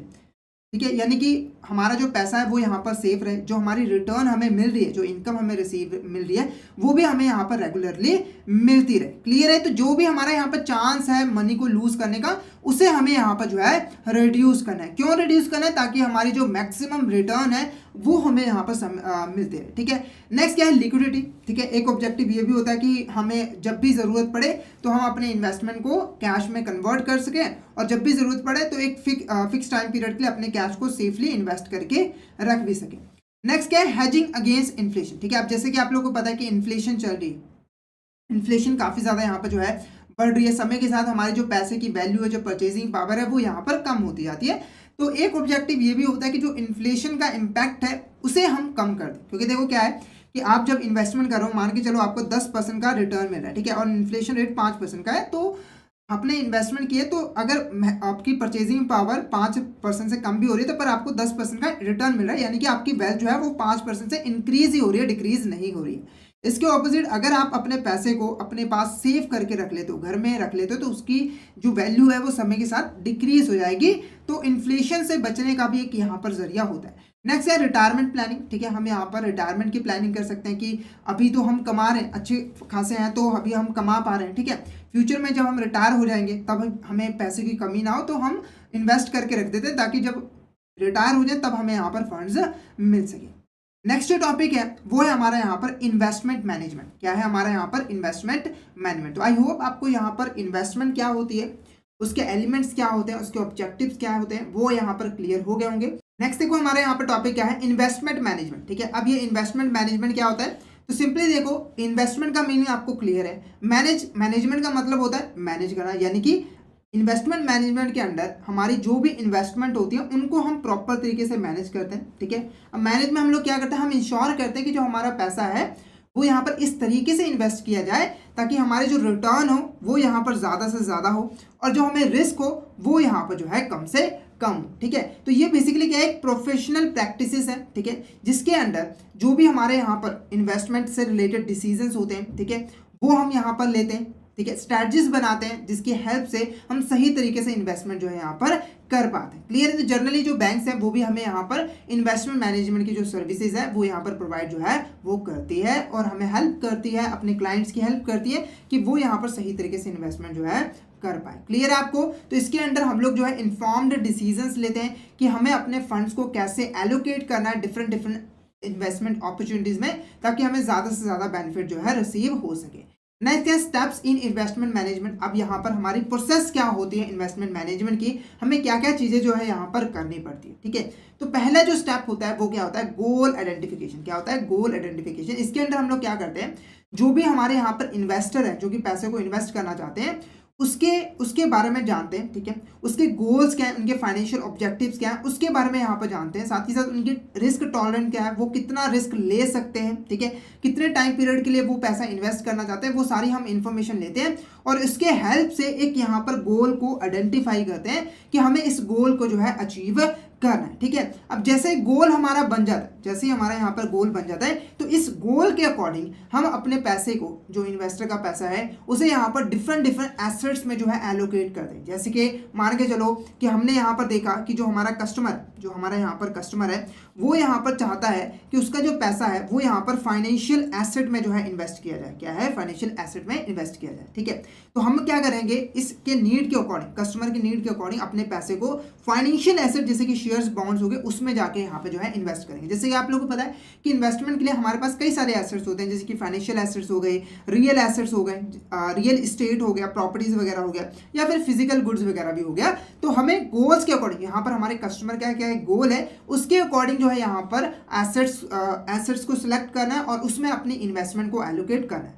नेक्स्ट है वो क्या है, सिक्योरिटी सिलेक्शन। ठीक है, अब जब हम अपने एसेट को यहाँ पर सिलेक्ट कर लेते हैं, जैसे कि मान के चलो हमने देखा कि कस्टमर चाहता था, उसकी जो नीड थी वो ये थी कि फाइनेंशियल एसेट, ठीक है, फाइनेंशियल एसेट में ही इन्वेस्ट किया जा सके, तो हमने यहाँ पर एसेट सिलेक्ट कर ली। ठीक है, अब नेक्स्ट स्टेप में हम क्या करेंगे, इस एसेट्स में से कुछ यहाँ पर ऐसी सिक्योरिटी को सिलेक्ट करेंगे जो कि यहाँ पर हमारे क्लाइंट के बिल्कुल करेक्ट बैठे, यानी कि क्लाइंट की जो नीड्स है उसके अकॉर्डिंग। जैसे कि आप लोगों को पता है कि फाइनेंशियल एसेट भी कई तरीके के होते हैं, इक्विटी शेयर्स हो गया, डिवेंचर्स हो गया, बॉन्ड्स हो गया, ये सारी तरह के हमारे यहाँ पर सिक्योरिटीज होती। ठीक है, तो हम यहाँ पर कस्टमर की नीड के अकॉर्डिंग इनमें से जो सूटेबल सिक्योरिटीज होगी उनको यहाँ पर जो है सिलेक्ट करेंगे। जैसे कि मान के चलो कस्टमर है, वो रिस्क नहीं लेना चाहता, ठीक है, उसको एक रेगुलर इनकम चाहिए, तो उसके लिए कौन सी सिक्योरिटी बेस्ट रहेगी, जो डेट सिक्योरिटीज होती है जैसे कि बॉन्ड्स हो गया, डिवेंचर हो गया, वो यहाँ पर जो है अच्छी रहती है, तो हम उसको यहाँ पर जो है सिलेक्ट कर लेते हैं। क्लियर है, अब जब हम यहाँ पर सिक्योरिटीज को सिलेक्ट कर लेते हैं, ठीक है, उसके बाद जो नेक्स्ट स्टेप होता है वो क्या होता है, पोर्टफोलियो कंस्ट्रक्शन। यानी कि हम लोग क्या करते हैं,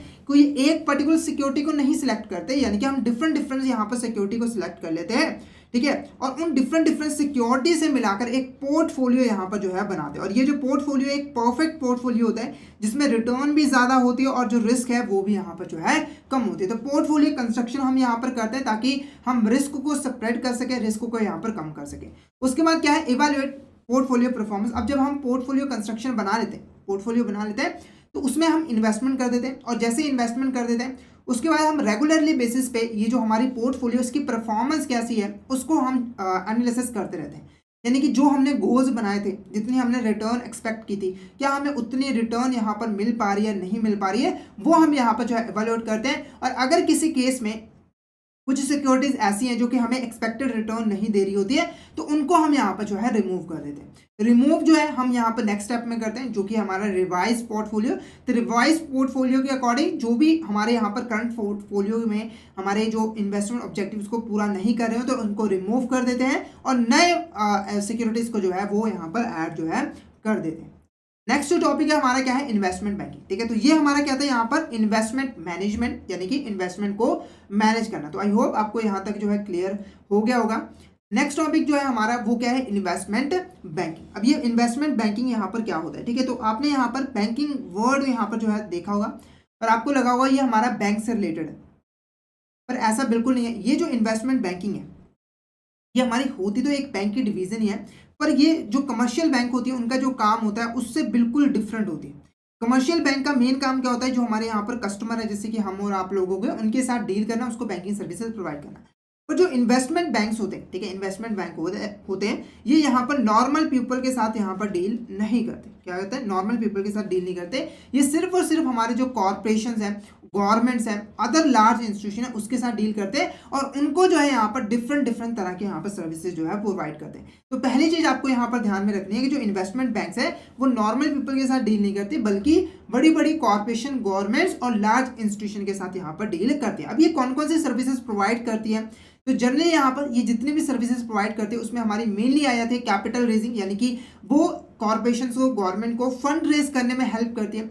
उसके बाद मर्जर और एक्विजिशन में हेल्प करती है, यानी कि नई नई कंपनीज के साथ मर्ज करना, ठीक है, उनके साथ जुड़ना, या फिर नई नई कंपनीज को एक्वायर करना, उसमें हमें एडवाइस प्रोवाइड करती है। साथ के साथ कई तरह की फाइनेंशियल एडवाइस, जैसे कि हमारा कैपिटल स्ट्रक्चर कैसा होना चाहिए, हम रिस्क को कैसे मैनेज कर सकते हैं, इसके रिगार्डिंग हमें यहाँ पर सर्विसेज जो है प्रोवाइड की जाती है। क्लियर है। नेक्स्ट वो क्या है, ये कुछ एग्जांपल्स लेके आया हूँ मैं आपके लिए, जो कि इन्वेस्टमेंट बैंक की कैटेगरी में आती है, और ये आज के टाइम में काफ़ी यहाँ पर बैंकिंग, इन्वेस्टमेंट बैंकिंग की सर्विस जो है वो प्रोवाइड कर रही है, जिसमें से हमारी HSBC काफ़ी फेमस यहाँ पर हमारी कंपनी जो है जो कि ग्लोबल लेवल पे यहाँ पर जो है काम करते हैं। क्लियर है। नेक्स्ट क्या है, सर्विसेज ऑफ इन्वेस्टमेंट बैंक। अभी जो इन्वेस्टमेंट बैंक्स होती हैं वो हमें कौन कौन सी सर्विसेज यहाँ पर जो है वो प्रोवाइड करते हैं। तो पहली जो इंपॉर्टेंट सर्विस है वो क्या है, यहाँ पर कैपिटल रेजिंग। ठीक है, तो ये कंपनीज को कैपिटल को रेज करने में हेल्प करती है डिफरेंट डिफरेंट सोर्सेज से, जैसे कि एग्जाम्पल के इनिशियल पब्लिक ऑफरिंग हो गया, फॉलो ऑन पब्लिक ऑफरिंग हो गया, प्राइवेट प्लेसमेंट के थ्रू, डेट इश्यूएंस के थ्रू। यानी कि ये कंपनीज को एडवाइस देती है कि आप किस तरीके से अपने जो इंस्ट्रूमेंट है उसको इश्यू करो ताकि आप अच्छे तरीके से कैपिटल रेजिंग जो है कर सको। एक तरह की एडवाइजरी सर्विस ही यहाँ पर होती है। नेक्स्ट क्या है, यहाँ पर मर्जर एंड एक्विजिशन। ठीक है, अब मर्जर एंड एक्विजिशन, जैसे कि मैं आपने बताया कि मर्जर क्या होता है, जब हम दो ऑर्गेनाइजेशन को आपस में मर्ज कर देते हैं। ठीक है, एक्विजिशन क्या होता है, जब हम एक नई ऑर्गेनाइजेशन को एक्वायर कर लेते हैं, उसको अपने आप में मिला लेते हैं। ठीक है, तो इस मर्जर और एक्विजिशन काफ़ी इंपॉर्टेंट एस्पेक्ट होता है बिजनेसेस का, ठीक है। जब भी उन्हें इन्वेस्टमेंट करनी होती है तो वो मर्जर एक्विजिशन का अच्छा बेनिफिट जो है वो उठा सकते हैं। तो इन्वेस्टमेंट बैंक जो है यहाँ पर एडवाइजरी सर्विसेज प्रोवाइड करते हैं, यानी कि उनको एडवाइस देते हैं कि वो किस तरीके से यहाँ पर मर्जर और एक्विजिशन जो है यहाँ पर कर सकते हैं, यानी कि सही तरीके से कर सकते हैं ताकि उनको किसी भी तरह का लॉस ना हो, उसको ज़्यादा से ज़्यादा बेनिफिट जो है मिल सके।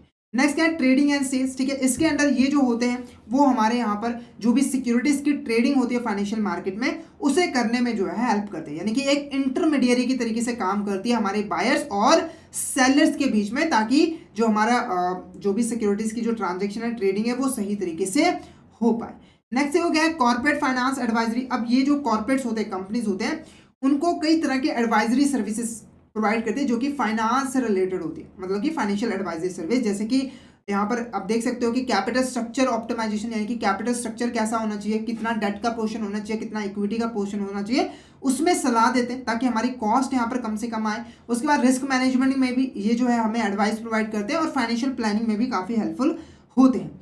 नेक्स्ट क्या है, रिस्क मैनेजमेंट। ये काफ़ी इंपॉर्टेंट सर्विस होती है, ठीक है। अब बिजनेसेस को कई तरह के रिस्क जो है वो देखने पड़ते हैं, रिस्क फेस करने पड़ते हैं, तो इन्वेस्टमेंट बैंक जो है वो रिस्क मैनेजमेंट की भी सर्विसेज जो है वो प्रोवाइड करता है, जिसमें वो हमें डिफरेंट हैजिंग स्ट्रेटजीज बताता है कि हम रिस्क को कैसे हैज कर सकते हैं, उसे कैसे रिमूव कर सकते हैं। साथ के साथ कई तरह के डेरिवेटिव प्रोडक्ट के बारे में हमें बताता है, वो भी ऑफर करता है ताकि हम उससे अपने रिस्क को कम कर सकें। क्लियर है। नेक्स्ट क्या है, अंडर राइटिंग सर्विस।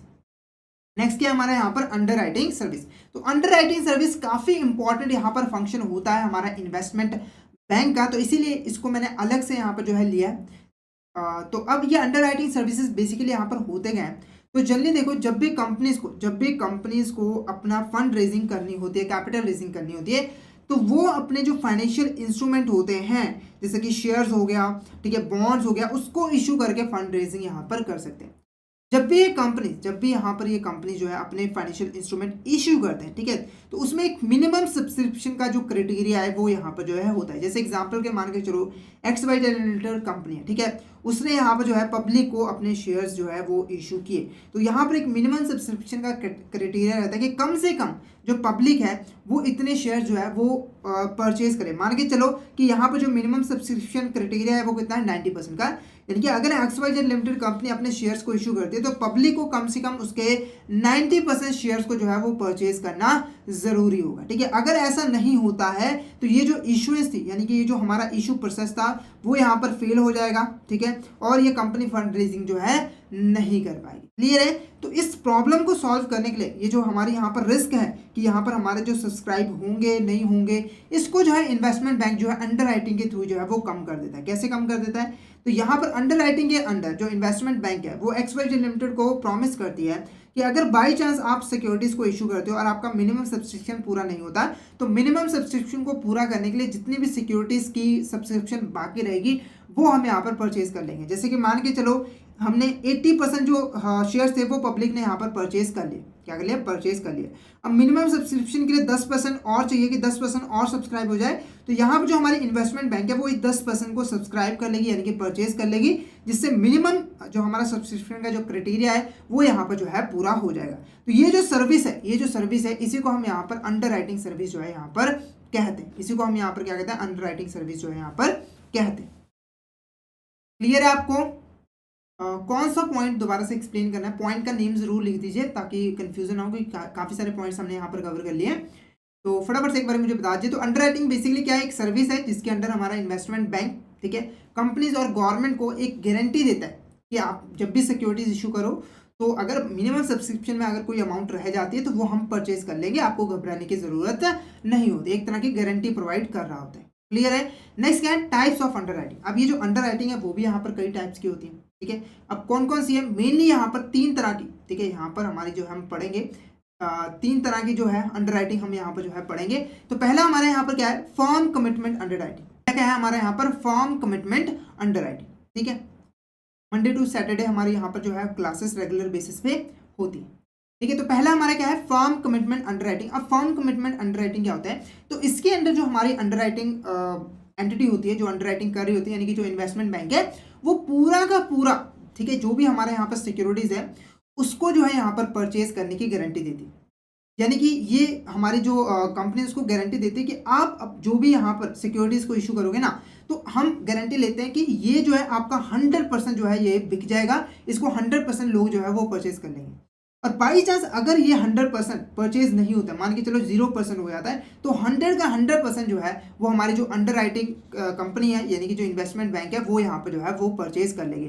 तो इसके अंदर पूरा का पूरा जो इश्यू होता है उसको यहाँ पर जो है परचेज़ करने की गारंटी देता है हमारा यहाँ पर investment bank at a pre determined price. Clear है? उसके बाद यहाँ पर जो इंपॉर्टेंट पॉइंट है, तो इसमें जो रिस्क है अनसोल्ड सिक्योरिटीज का, वो बेसिकली हमारा जो अंडरराइटर होता है उसके सिर पर जो है यहाँ पर होता है, उसे यहाँ पर बियर करना पड़ता है। नेक्स्ट क्या होता है? Best efforts underwriting. अब बेस्ट एफर्ट्स अंडरराइटिंग क्या होता है? तो इसके अंदर जो हमारी इन्वेस्टमेंट बैंक है वो सिर्फ और सिर्फ हमारी जो कंपनीज है उनको यहाँ पर एक प्रॉमिस देती है, एक यहाँ पर प्रॉमिस करती है कि आपके सिक्योरिटीज को सेल कराने में हम बेस्ट एफर्ट देंगे, हम अपना 100% देंगे, पर इसमें किसी भी तरह की गारंटी प्रोवाइड नहीं की जाती।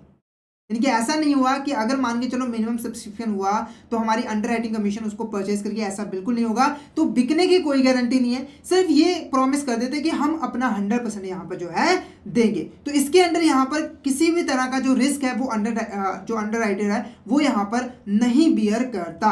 अगर बिक गई तो भी ठीक, नहीं बिकी तो भी ठीक, बस एफर्ट्स की गारंटी पूरी है। नेक्स्ट क्या है? Mini maxi underwriting. ठीक है, यहाँ पर मिनी मैक्सी अंडरराइटिंग। अब इसमें क्या होता है? इसमें हम लोग जो फर्म कमिटमेंट है और जो बेस्ट एफर्ट है उसको कंबाइन कर देते हैं। इसके अंदर जो अंडरराइटर होता है वो क्या करता है? एक यहाँ पर मिनिमम नंबर ऑफ सिक्योरिटीज को यहाँ पर परचेज करने की जो गारंटी है वो यहाँ पर दे देते हैं। जैसे कि मान के चलो 100% सिक्योरिटीज गई है, ठीक है, तो इसमें से जो हमारा अंडरराइटर उसने बोला कि हम 90% आपकी जो सिक्योरिटीज है उसको यहाँ पर सेल करवा देंगे, और बाई चांस अगर 90% नहीं बिकी तो बाकी की सिक्योरिटीज हम ले लेंगे। ठीक है, तो ये हमारा क्या है यहाँ पर? मिनी मैक्सी अंडरराइटिंग, जिसमें सिर्फ और सिर्फ पूरा इशू नहीं लिया आया था, बल्कि एक मिनिमम अमाउंट जो है वो फिक्स कर दी जाती है। नेक्स्ट क्या है? ऑल और नन अंडरराइटिंग। ठीक है, यहाँ पर हमारा क्या है? यहाँ पर ऑल और नन अंडरराइटिंग, ये हमारी चौथी टाइप है। अब ये बेसिकली क्या होता है? तो इसके अंदर, ठीक है, एक क्राइटेरिया होता है, या तो सारा या फिर बिल्कुल नहीं। तो इसके अंदर जो अंडरराइटर है या तो पूरी सिक्योरिटीज को ही यहाँ पर सेल करने की जो प्रॉमिस है वो यहाँ पर प्रोवाइड करता है, ठीक है, और या फिर बिल्कुल भी नहीं, या फिर जीरो। तो किसी केस में अगर यहाँ पर मान के चलो अंडरराइटर है, उसने बोला था कि मैं 100% यहाँ पर जो है बिकवा दूंगा, और उसने 100% जो है वो नहीं बिकवाया, तो इस केस में क्या होता है कि वो जो इशू होता है वो कैंसिल हो जाता है। क्या हो जाता है? कैंसिल हो जाता है, क्योंकि अगर 100 नहीं तो जीरो, 100 नहीं तो जीरो, और कोई भी कैपिटल यहाँ पर रेज नहीं होती है। नेक्स्ट क्या है? Investment bank organization structure. Next जो हमारा टॉपिक है वो क्या है हमारे यहाँ पर? Investment bank organization structure. अब ये इन्वेस्टमेंट बैंक ऑर्गेनाइजेशन स्ट्रक्चर क्या है? तो बेसिकली हमारा जो इन्वेस्टमेंट बैंक है, ठीक है, इन्वेस्टमेंट बैंक है, वो काम कैसे करता है, ठीक है, उसमें कौन कौन से यहाँ पर डिपार्टमेंट्स होते हैं, उसका स्ट्रक्चर क्या होता है, वो हम यहाँ पर जो है डिस्कस करेंगे। ठीक है, तो मेनली हमारा जो इन्वेस्टमेंट बैंक है उसका जो स्ट्रक्चर है वो 3 पार्ट्स में जो है डिवाइडेड है। ठीक है, यानी कि एक फ्रंट ऑफिस है, एक हमारा मिडिल ऑफिस है, और हमारा एक जो है बैक ऑफिस है, और हर ऑफिस जो है अपना अपना डिफरेंट रोल जो है प्ले करता है इन्वेस्टमेंट बैंक के फंक्शंस को परफॉर्म करने के लिए। ठीक है, अब वो कौन कौन से हैं? पहले बात करते हैं यहाँ पर फ्रंट ऑफिस। ठीक है, तो जो फ्रंट ऑफिस है हमारा, जो फ्रंट ऑफिस है ये हमारा क्या है? यहाँ पर रेवेन्यू जनरेटिंग सेगमेंट है बैंक का। यानी कि जो फ्रंट ऑफिस है ये मेनली क्लाइंट्स के साथ डील करता है और रेवेन्यू जनरेट करने में यहाँ पर हेल्प करता है। तो ये बेसिकली क्या करेगा? ट्रेडिंग करेगा, सेल्स करेगा, और उनके साथ डील करके पैसे को कमा के देगा इन्वेस्टमेंट बैंक को। अब इसके कंपोनेंट क्या होते हैं? फ्रंट ऑफिस के अंदर कौन कौन से हमारे डिवीजन आ जाते हैं। ठीक है, तो पहला जो डिवीजन है वो क्या है हमारा यहाँ पर? Investment banking division. ये जो डिवीजन होता है वो मेनली यहाँ पर जो मर्जर और एक्विजिशन होती है उसके रिगार्डिंग जो एडवाइजरी सर्विस है वो यहाँ पर देता है, कैपिटल रेजिंग में हेल्प करता है, ठीक है, और अदर कॉर्पोरेट फाइनेंशियल सर्विसेज यहाँ पर प्रोवाइड करता है। उसके बाद दूसरा कंपोनेंट क्या है? Sales and trading. तो ये जो है मेनली यहाँ पर सिक्योरिटीज को सेल और बाय करता है। ठीक है, ये कस्टमर के बिहाफ पर सिक्योरिटीज को डिफरेंट फाइनेंशियल मार्केट में सेल करेगा और यहाँ पर बाय करेगा, जैसे कि यहाँ पर इक्विटीज हो गया, फिक्स इनकम हो गया, करेंसीज हो गया, और हमारा कमोडिटीज हो गया। नेक्स्ट क्या है? रिसर्च। ठीक है, अब यहाँ पर ये रिसर्च कंडक्ट करने का भी काम करता है, यानी कि मार्केट में क्या ट्रेंड चल रहा है, मार्केट में कौन सा सिक्योरिटी की ज़्यादा डिमांड है, किसकी कम है। ठीक है, ये सारी चीज़ें जो है वो रिसर्च के थ्रू जो है वो पता लगाता है, ताकि इसके बेस पर इंपॉर्टेंट डिसीजन मेकिंग की जा सके। नेक्स्ट जो हमारे यहाँ पर जो ऑफिस है वो क्या है? हमारे यहाँ पर मिडिल ऑफिस है। तो जो मिडिल ऑफिस है वो डायरेक्टली कस्टमर के साथ डील नहीं करता, कस्टमर के साथ डील नहीं करता। बेसिकली ये फ्रंट ऑफिस को सपोर्ट करने का काम करता है और कुछ एडिशनल फंक्शंस यहाँ पर परफॉर्म करता है। जो इनका मेन काम क्या होता है? यहाँ पर रिस्क को मैनेज करना, ठीक है, कंप्लायंस करनी, और यहाँ पर ऑपरेशनल सपोर्ट करना फ्रंट ऑफिस एक्टिविटीज को। ठीक है, अब पहला इसका जो कंपोनेंट है वो क्या है हमारे यहाँ पर रिस्क मैनेजमेंट। पहला इंपॉर्टेंट कंपोनेंट क्या है रिस्क मैनेजमेंट, और इसका इंपॉर्टेंट काम भी है रिस्क को मैनेज करना। ठीक है, अब ये रिस्क मैनेजमेंट बेसिकली है क्या, देखो जब भी इन्वेस्टमेंट बैंक बेसिकली क्या कर रहा है, फाइनेंस के साथ डील कर रहा है, फाइनेंशियल सिक्योरिटीज के साथ डील कर रहा है, तो जब भी वो डीलिंग करते हैं तो उसको कई तरह के रिस्क देखने पड़ते हैं, जैसे कि मार्केट रिस्क हो गया, मार्केट में फ्लक्चुएशन आ सकते हैं, क्रेडिट रिस्क हो गया, डिफॉल्ट हो सकता है, ऑपरेशनल रिस्क भी यहाँ पर जो है होता है। तो रिस्क मैनेजमेंट के अंदर हम इन्हीं रिस्क को असेस करते हैं और इनको जो है यहाँ पर मैनेज करने की कोशिश करते हैं। नेक्स्ट क्या है कंप्लायंस। तो कंप्लायंस के अंडर जो बैंक है वो यहाँ पर इंश्योर करता है कि जो भी एक्टिविटीज यहाँ पर इन्वेस्टमेंट बैंक कर रहा है वो रेगुलेटरी प्रिव्यू के अंडर में रहकर कर रहा है, यानी कि रूल्स एंड रेगुलेशन को मानकर किया जा रहा है, पूरा फॉलो किया जा रहा है रूल्स एंड रेगुलेशन को। नेक्स्ट क्या है ऑपरेशंस। ठीक है, कौन कौन से यहाँ पर जो ऑपरेशनल्स है, तो यहाँ पर डिफरेंट डिफरेंट ऑपरेशन जैसे कि ट्रेड को सेटल करना, रिकंसिलिएशन करना, उसको करने में भी ये जो है हेल्प हमारी करता है। नेक्स्ट जो हमारा ऑफिस है वो क्या है यहाँ पर बैक ऑफिस। तो बैक ऑफिस बेसिकली क्या है, एक तरह का कोर आप मान सकते हो। ये जो है फ्रंट ऑफिस और मिडिल मैनेजमेंट दोनों को ही सपोर्ट करने का काम करता है। इसका मेन काम क्या होता है, एडमिनिस्ट्रेटिव एंड सपोर्ट फंक्शन। जो भी एडमिनिस्ट्रेशन का काम है, यानी कि in front office middle office को रेगुलेट करना, उसको सही तरीके से उनको रूल्स एंड रेगुलेशन को फॉलो करवाना, ये सारी चीज़ें जो है बैक ऑफिस जो है यहाँ पर परफॉर्म करता है। अब इसके कंपोनेंट कौन कौन से होते हैं, पहला इंपॉर्टेंट कंपोनेंट क्या है, सेटलमेंट एंड क्लियरिंग। तो इसके अंडर ये जो है यहाँ पर जितने भी हमारे ट्रांजेक्शन्स होते हैं उनको एक्यूरेटली और टाइमली सेटल करने का काम करता है। दूसरा कंपोनेंट क्या है, अकाउंटिंग एंड फाइनेंस। तो इसके अंडर जो हमारा अकाउंटिंग का काम है, जैसे कि ट्रांजेक्शन को रिकॉर्ड करना, फाइनेंशियल स्टेटमेंट्स प्रिपेयर करनी, उनको रिपोर्ट करना, वो सारा काम जो है इसके अंडर जो है आ जाता है। नेक्स्ट क्या है, आईटी एंड टेक्नोलॉजी। ठीक है, तो यहाँ पर देखो बैंकों को, हमारे इन्वेस्टमेंट बैंक उनको अपने फंक्शंस को परफॉर्म करने के लिए इंफॉर्मेशन टेक्नोलॉजी की यहाँ पर ज़रूरत पड़ती है। ठीक है, मॉडर्न टेक्नोलॉजी की ज़रूरत पड़ती है, तो वो सारी चीज़ें प्रोवाइड करने का काम भी यही जो हमारा बैक ऑफिस है वो यहाँ पर परफॉर्म करता है। ठीक है, तो ये हमारा क्या था पूरा यहाँ पर टॉपिक था किससे रिलेटेड, इन्वेस्टमेंट बैंकिंग से रिलेटेड। किससे रिलेटेड, इन्वेस्टमेंट बैंकिंग से रिलेटेड। तो हमने यहाँ पर इन्वेस्टमेंट बैंक क्या होती है उसके बारे में पढ़ लिया, उसके बाद उसका क्या स्ट्रक्चर होता है वो भी हमने यहाँ पर पढ़ लिया है। तो आई होप आपको यहाँ तक क्लियर हो गया होगा। अगर आपको किसी भी तरह का डाउट है तो आप चैट बॉक्स में मैसेज करके पूछ सकते हो। नेक्स्ट जो टॉपिक रहेगा वो हमारा इन्वेस्टमेंट मैनेजमेंट और यहाँ पर इन्वेस्टमेंट बैंकिंग से रिलेटेड होगा। ओके, तो नेक्स्ट देखो हमारा क्या है, investment management versus investment bank. इन दोनों में क्या यहाँ पर जो है डिफरेंस है। तो आपने इन्वेस्टमेंट मैनेजमेंट के बारे में भी पढ़ लिया है, इन्वेस्टमेंट बैंकिंग के बारे में भी यहाँ पर जो है समझ लिया है। ठीक है, तो आप यहाँ पर अच्छे तरीके से इनके बीच में डिफरेंशिएट कर सकते हो। तो पहला जो एस्पेक्ट है वो क्या है, मेन फोकस, यानी कि किस चीज़ पे दोनों फोकस करते हैं। तो इन्वेस्टमेंट मैनेजमेंट का जो फोकस होता है वो मेनली होता है जो हमारे इन्वेस्टमेंट पोर्टफोलियोज होते हैं, जो एसेट्स होते हैं क्लाइंट्स को, उसको यहाँ पर जो है मैनेज करना। इन्वेस्टमेंट बैंकिंग का मेन काम क्या होता है कि कॉर्पोरेशन, गवर्नमेंट्स और इंस्टीट्यूशंस को फाइनेंशियल सर्विसेज प्रोवाइड करना। उसके बाद इन्वेस्टमेंट बैंकिंग के अंडर हमारी कौन कौन सी सर्विस प्रोवाइड की जाती है, तो mainly portfolio management, asset allocation और इन्वेस्टमेंट एडवाइस जो है वो क्लाइंट को प्रोवाइड की जाती है। और इसके अंडर कैपिटल रेजिंग, ठीक है, मर्जर और एक्विजिशन एडवाइजरी सर्विस, ट्रेडिंग और अंडरराइटिंग, कॉर्पोरेट फाइनेंस की सर्विस जो है प्रोवाइड की जाती है। क्लाइंट के बेस की बात करें तो इसमें हमारे मेनली जो क्लाइंट्स होते हैं वो इंडिविजुअल इन्वेस्टर होते हैं, ठीक है, या फिर इंस्टीट्यूशनल इन्वेस्टर्स होते हैं, पेंशन फंड्स वगैरह यहाँ पर होते हैं। और यहाँ पर बात करें इन्वेस्टमेंट बैंकिंग के अंदर तो उसमें हमारी कॉर्पोरेशंस आ जाती है, गवर्नमेंट्स आ जाती है और इंस्टीट्यूशनल इन्वेस्टर भी हमारे यहाँ पर आ जाते हैं और साथ ही साथ हाई नेटवर्थ क्लाइंट भी आ जाते हैं। नेक्स्ट क्या है, अगर हम आईपीओ की इन्वॉल्वमेंट की बात करें तो जो हमारे यहाँ पर इन्वेस्टमेंट मैनेजमेंट है वो डायरेक्टली लिंक नहीं होता है आईपीओ के साथ, यानी कि इनिशियल पब्लिक ऑफरिंग के साथ इसका कुछ भी लेना देना नहीं होता है। पर यहाँ पर हमारा जो इन्वेस्टमेंट बैंकिंग है उसके अंडर एक इम्पॉर्टेंट रिलेशन होता है आईपीओ के साथ। इसके अंडर जो हमारा इन्वेस्टमेंट बैंकिंग है वो फंड रेज करने में हेल्पफुल होता है यहाँ पर आईपीओ के थ्रू। तो अंडरराइटिंग का काम साथ के साथ इनिशियल पब्लिक ऑफरिंग से फंड रेजिंग करने में भी हेल्पफुल होता है। नेक्स्ट क्या है, इन्वेस्टमेंट टाइप्स। अगर हम इन्वेस्टमेंट की टाइप्स की बात करें तो यहाँ पर जो सिक्योरिटीज होती हैं वो हमारी मेनली जो है इक्विटीज होती हैं, बॉन्ड्स होती है, कमोडिटीज होती है, प्रीशियस मेटल्स होती हैं। और यहाँ पर बात करें तो डेट इशुएंस, ठीक है, न्यू सिक्योरिटीज को इशू करने पे बात की जाती है और मर्जर और एक्विजिशन पे बात की जाती है, यानी कि इन्वेस्टमेंट इन चीज़ों में जो है वो की जाती है। रिस्पॉन्सिबिलिटीज़ की बात करें तो यहाँ पर जो हमारा यहाँ पर इन्वेस्टमेंट मैनेजमेंट है उसकी मेन रिस्पॉन्सिबिलिटी बनती है कि वो यहाँ पर फाइनेंशियल स्टेटमेंट एनालिसिस करे, पोर्टफोलियो एलोकेशन करे, इक्विटी रिसर्च करे, फाइनेंशियल प्लानिंग करे और उसके बेस पर वो प्रॉपर डिसीजन मेकिंग यहाँ पर जो है कर सके। और यहाँ पर जो रिस्पॉन्सिबिलिटी होती है वो क्या होती है कि डेट को प्रॉपर तरीके से इशू करना है, अंडरराइटिंग की फैसिलिटीज़ प्रोवाइड करनी है और इक्विटी रिसर्च मार्केटिंग यहाँ पर वगैरह यहाँ पर जो है करनी है। ठीक है, तो ये हमारा क्या था यहाँ पर इन्वेस्टमेंट बैंकिंग और इन्वेस्टमेंट मैनेजमेंट के बीच का डिफरेंस। तो फटाफट से एक बार मुझे चैट बॉक्स में जरूर बता दीजिए कि आपको यहाँ तक क्लियर है, और किसी भी तरह का डाउट हो तो आप चैट बॉक्स में मैसेज करके। देखो हमारे यहाँ पर क्या है, पोर्टफोलियो क्या है हमारे यहाँ पर, पोर्टफोलियो। अब ये पोर्टफोलियो क्या होता है, तो सिंपली यहाँ पर आप देख सकते हो पोर्टफोलियो का मतलब क्या है, collection of financial assets and investment.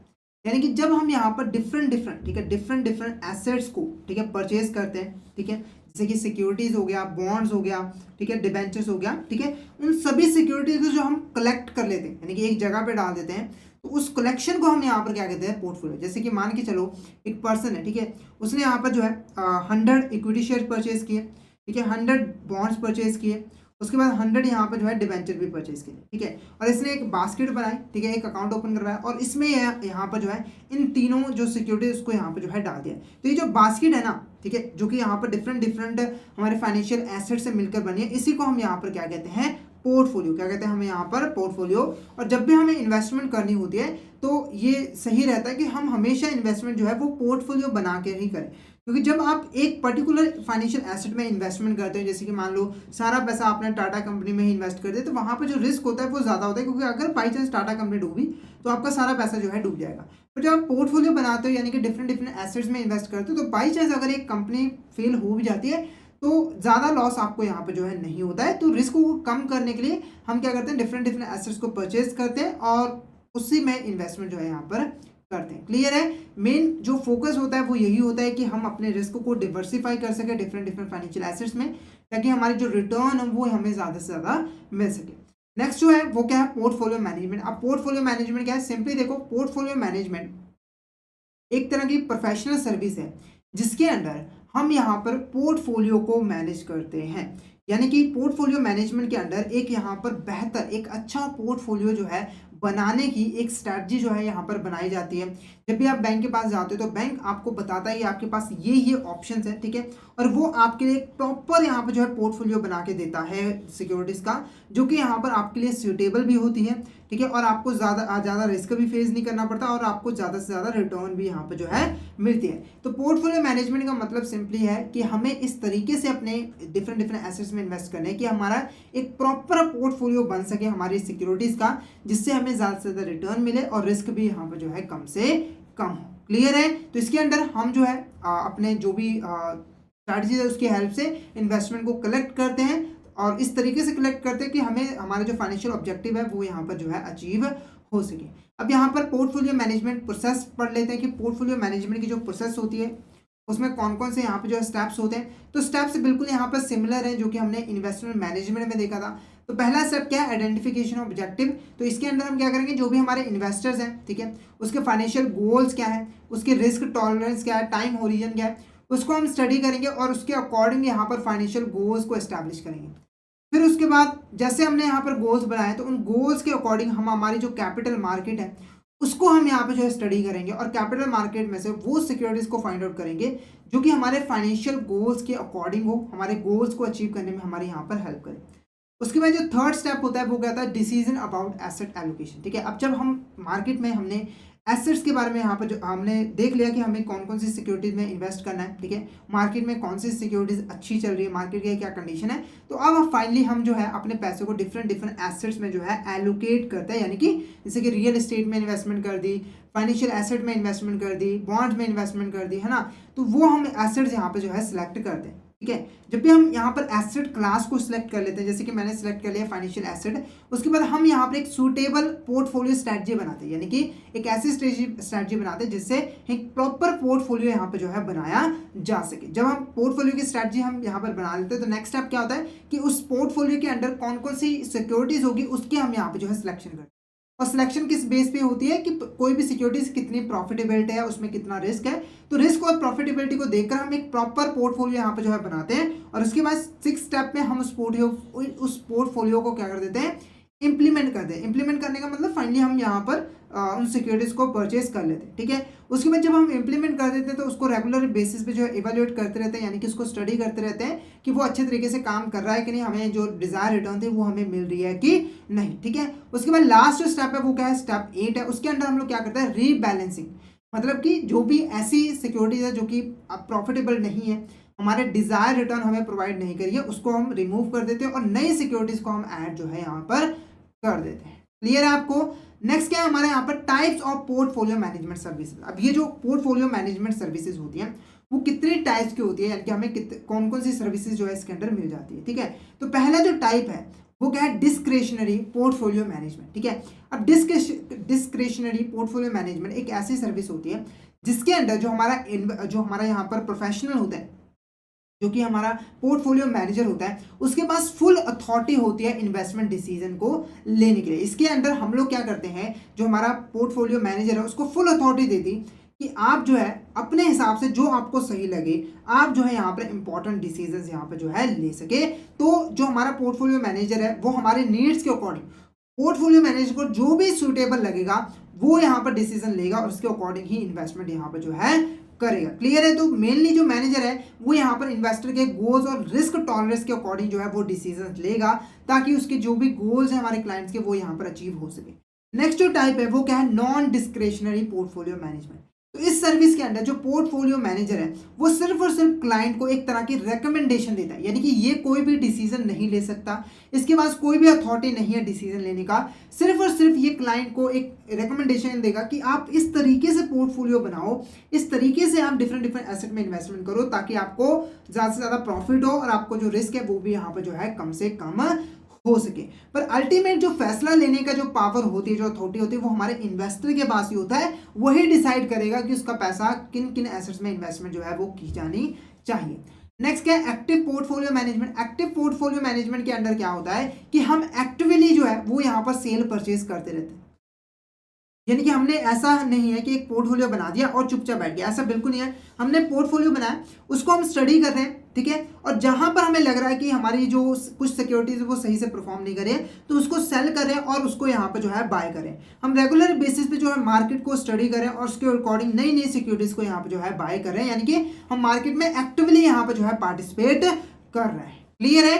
Next जो टाइप है वो है हमारे यहाँ पर पैसिव पोर्टफोलियो मैनेजमेंट। अब पैसिव पोर्टफोलियो मैनेजमेंट में क्या होता है कि हम मार्केट रिटर्न पे फोकस करते हैं, यानी कि हम सिंगल एसेट्स को के ऊपर फोकस करने के बजाय हम यहाँ पर जो मार्केट की एवरेज रिटर्न है उसके ऊपर फोकस करते हैं। तो हम जनरली इसमें इंडेक्स फंड में जो है इन्वेस्टमेंट कर देते हैं और मार्केट के हिसाब से हमें एक रिटर्न जो है यहाँ पर मिलते रहते हैं। इसमें हम फ्रीक्वेंट बाइंग सेलिंग यहाँ पर जो है नहीं करते, हम इन्वेस्टमेंट जो है वो लॉन्ग टाइम पीरियड के लिए जो है यहाँ पर करते हैं। क्लियर है। तो ये हमारे कुछ यहाँ पर टाइप्स थी जो कि हमें पोर्टफोलियो मैनेजमेंट के अंदर डिफरेंट सर्विसेज जो है यहाँ पर मिलती है। नेक्स्ट है रोल ऑफ पोर्टफोलियो मैनेजर। अब यहाँ पर हमारा जो पोर्टफोलियो मैनेजमेंट है उसके यहाँ पर क्या रोल है, उसकी क्या इंपॉर्टेंस है, ठीक है। तो यहाँ पर कुछ पॉइंट्स हैं जिससे हमें इसका इंपॉर्टेंस के रोल के बारे में पता लगेगा। तो पहला जो इंपॉर्टेंट रोल ये प्ले करता है वो इन्वेस्टर को हेल्प करता है कि वो अपनी इन्वेस्टमेंट को डिवर्सिफाई कर सके डिफरेंट एसेट्स के अंदर, जैसे कि इक्विटी शेयर्स में, बॉन्ड्स में, डिबेंचर्स में, डिफरेंट कंपनीज में, ताकि वो अपने रिस्क को यहाँ पे जो है रिड्यूस कर सके। उसके बाद ये जो है हमें यहाँ पर रेगुलर बेसिस पे हमारे जो इन्वेस्टमेंट है उसको मॉनिटर करने में और इवैल्यूएट करने में यहाँ पर जो है हेल्पफुल होती है, ताकि हम ये जान पा रहे हैं कि हमारे जो गोल्स हैं वो अचीव हो रहे हैं या फिर नहीं, कहीं कोई चेंजेस करने की रिक्वायरमेंट तो नहीं है। उसके बाद ये टैक्स प्लानिंग में भी हेल्प करते हैं, यानी कि जो हमारे पोर्टफोलियो मैनेजर होते हैं वो हमें बताते हैं कि आप अगर इन सिक्योरिटीज में इन्वेस्टमेंट करोगे तो आपको टैक्स डिडक्शन मिल जाएगी, जिसकी हेल्प से आपकी जो टैक्स लायबिलिटी है वो यहाँ पर जो है कम हो जाएगी। तो टैक्स प्लानिंग करने में भी हेल्पफुल होता है। उसके बाद ये एक डिसिप्लिन अप्रोच हमें यहाँ पर जो है प्रोवाइड करता है।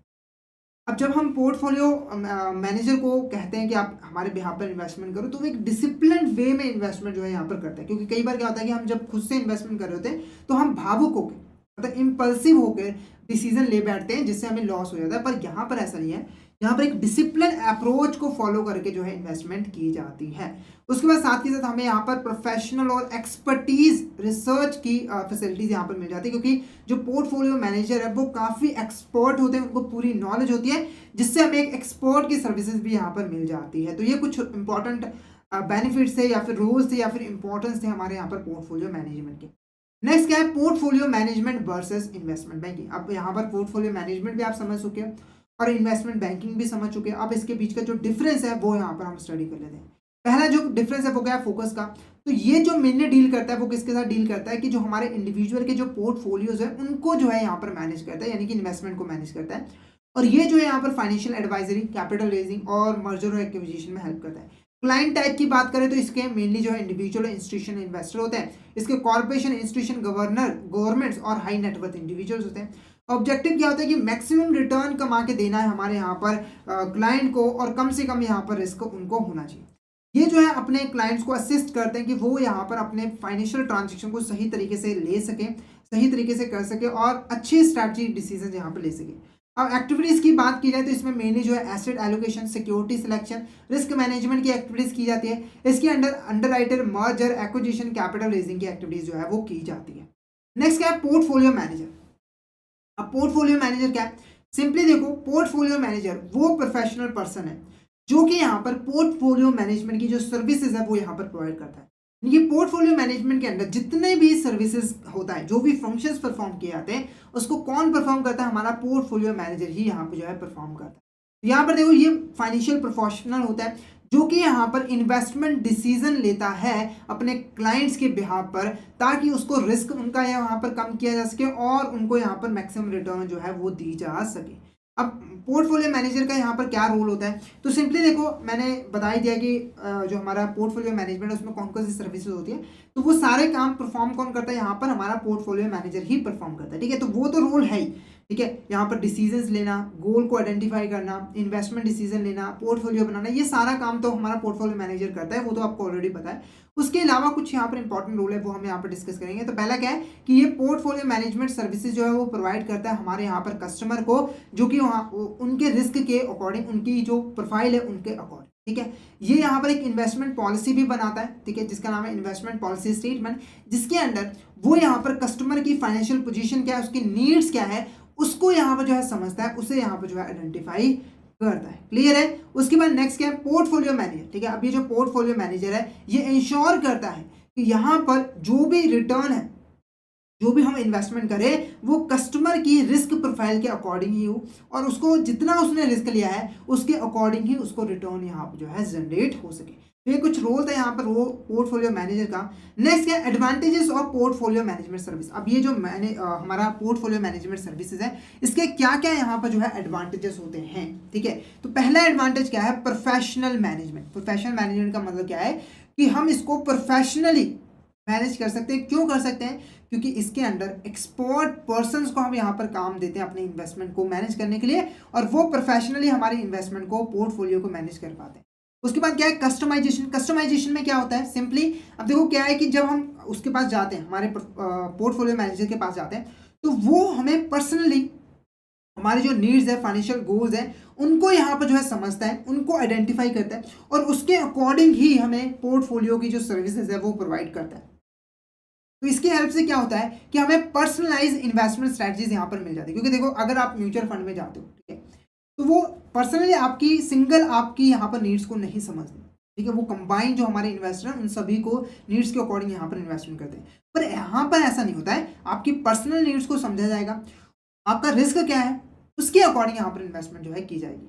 उसके बाद क्या है, कंटिन्यूस मॉनिटरिंग। तो ये पता ही है कि जैसे जैसे हम इन्वेस्टमेंट कर देते हैं तो उसको कंटिन्यूसली हम रेगुलर बेसिस पे जो है मॉनिटर करते रहते हैं, ताकि अगर कहीं पे कोई प्रॉब्लम हो तो उसे सॉल्व किया जाए, उस सिक्योरिटी को सेल परचेज की जाए। साथ ही यार ट्रांसपेरेंसी काफ़ी रहती है, क्योंकि अब यहाँ पर जो हमारे पोर्टफोलियो मैनेजर है वो रेगुलर बेसिस पे हमारे साथ कम्युनिकेट करते रहते हैं, हमें रिपोर्ट करते रहते हैं कि हमारी जो इन्वेस्टमेंट है वो किन किन सिक्योरिटीज़ में की गई है और वो कैसा यहाँ पर जो है परफॉर्म।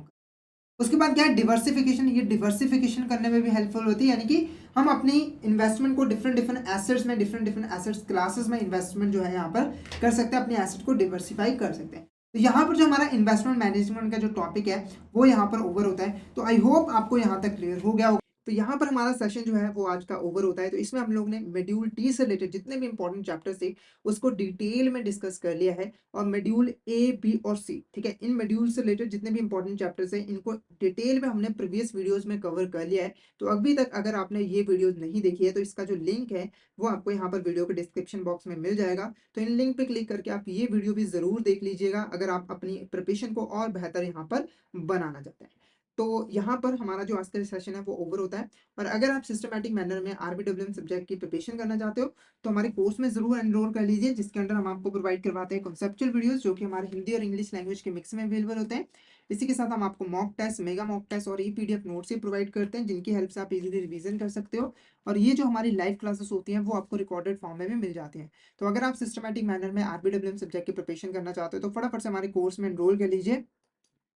हमारे जो कोर्सेज़ हैं वो ईज़िली एक्सेसिबल हैं। अगर आप एक एंड्रॉइड यूज़र हो तो IIBF learning centre application download कर लीजिए गूगल प्ले स्टोर से। और अगर आप एक आईओएस यूज़र हो तो माई इंस्टीट्यूट ऐप डाउनलोड कर लीजिए ऐप स्टोर से। और वहाँ पे आपको ऑर्गेनाइजेशन कोड यूज़ करना है जीईजीकेटी। फटाफट से इन एप्लीकेशन को डाउनलोड कर लीजिए और हमारे कोर्सेज़ में एनरोल कर लीजिए। और अगर आप अभी हमारे कोर्स में एनरोल करते हैं तो आपको लगभग 82% का ऑफ मिल जाता है हमारे कोर्सेज़ में, जिसके लिए आपको कूपन कोड यूज़ करना है आशीष। तो फटाफट से इस कूपन कोड का यूज़ करके हमारे कोर्स में एनरोल कर लीजिए। और हमारे टेलीग्राम चैनल को भी ज़रूर ज्वाइन कर लीजिए, क्योंकि हम इसमें एग्ज़ाम से रिलेटेड, क्लासेस से रिलेटेड इंपॉर्टेंट अपडेट जो है वो डालते रहते हैं। और अगर आपको भी किसी भी तरह की क्वेरी आती है तो आप इस चैनल पे हमें मैसेज कर सकते हो। तो फटाफट से हमारे टेलीग्राम चैनल को ज्वाइन कर लीजिए, ताकि कोई इंपॉर्टेंट अपडेट आपसे मिस ना हो जाए। इसका लिंक आपको वीडियो के डिस्क्रिप्शन बॉक्स में मिल जाएगा। तो आज के लिए इतना ही। अगर सेशन अच्छा लगा तो सेशन को लाइक कर देना, हमारे चैनल को सब्सक्राइब कर देना और शेयर ज़रूर कर देना अपने फ्रेंड्स के साथ, कलीग्स के साथ, ताकि वो भी सेशन का बेनिफिट ले सके। Thank you so much everyone, मिलते हैं नेक्स्ट क्लास में।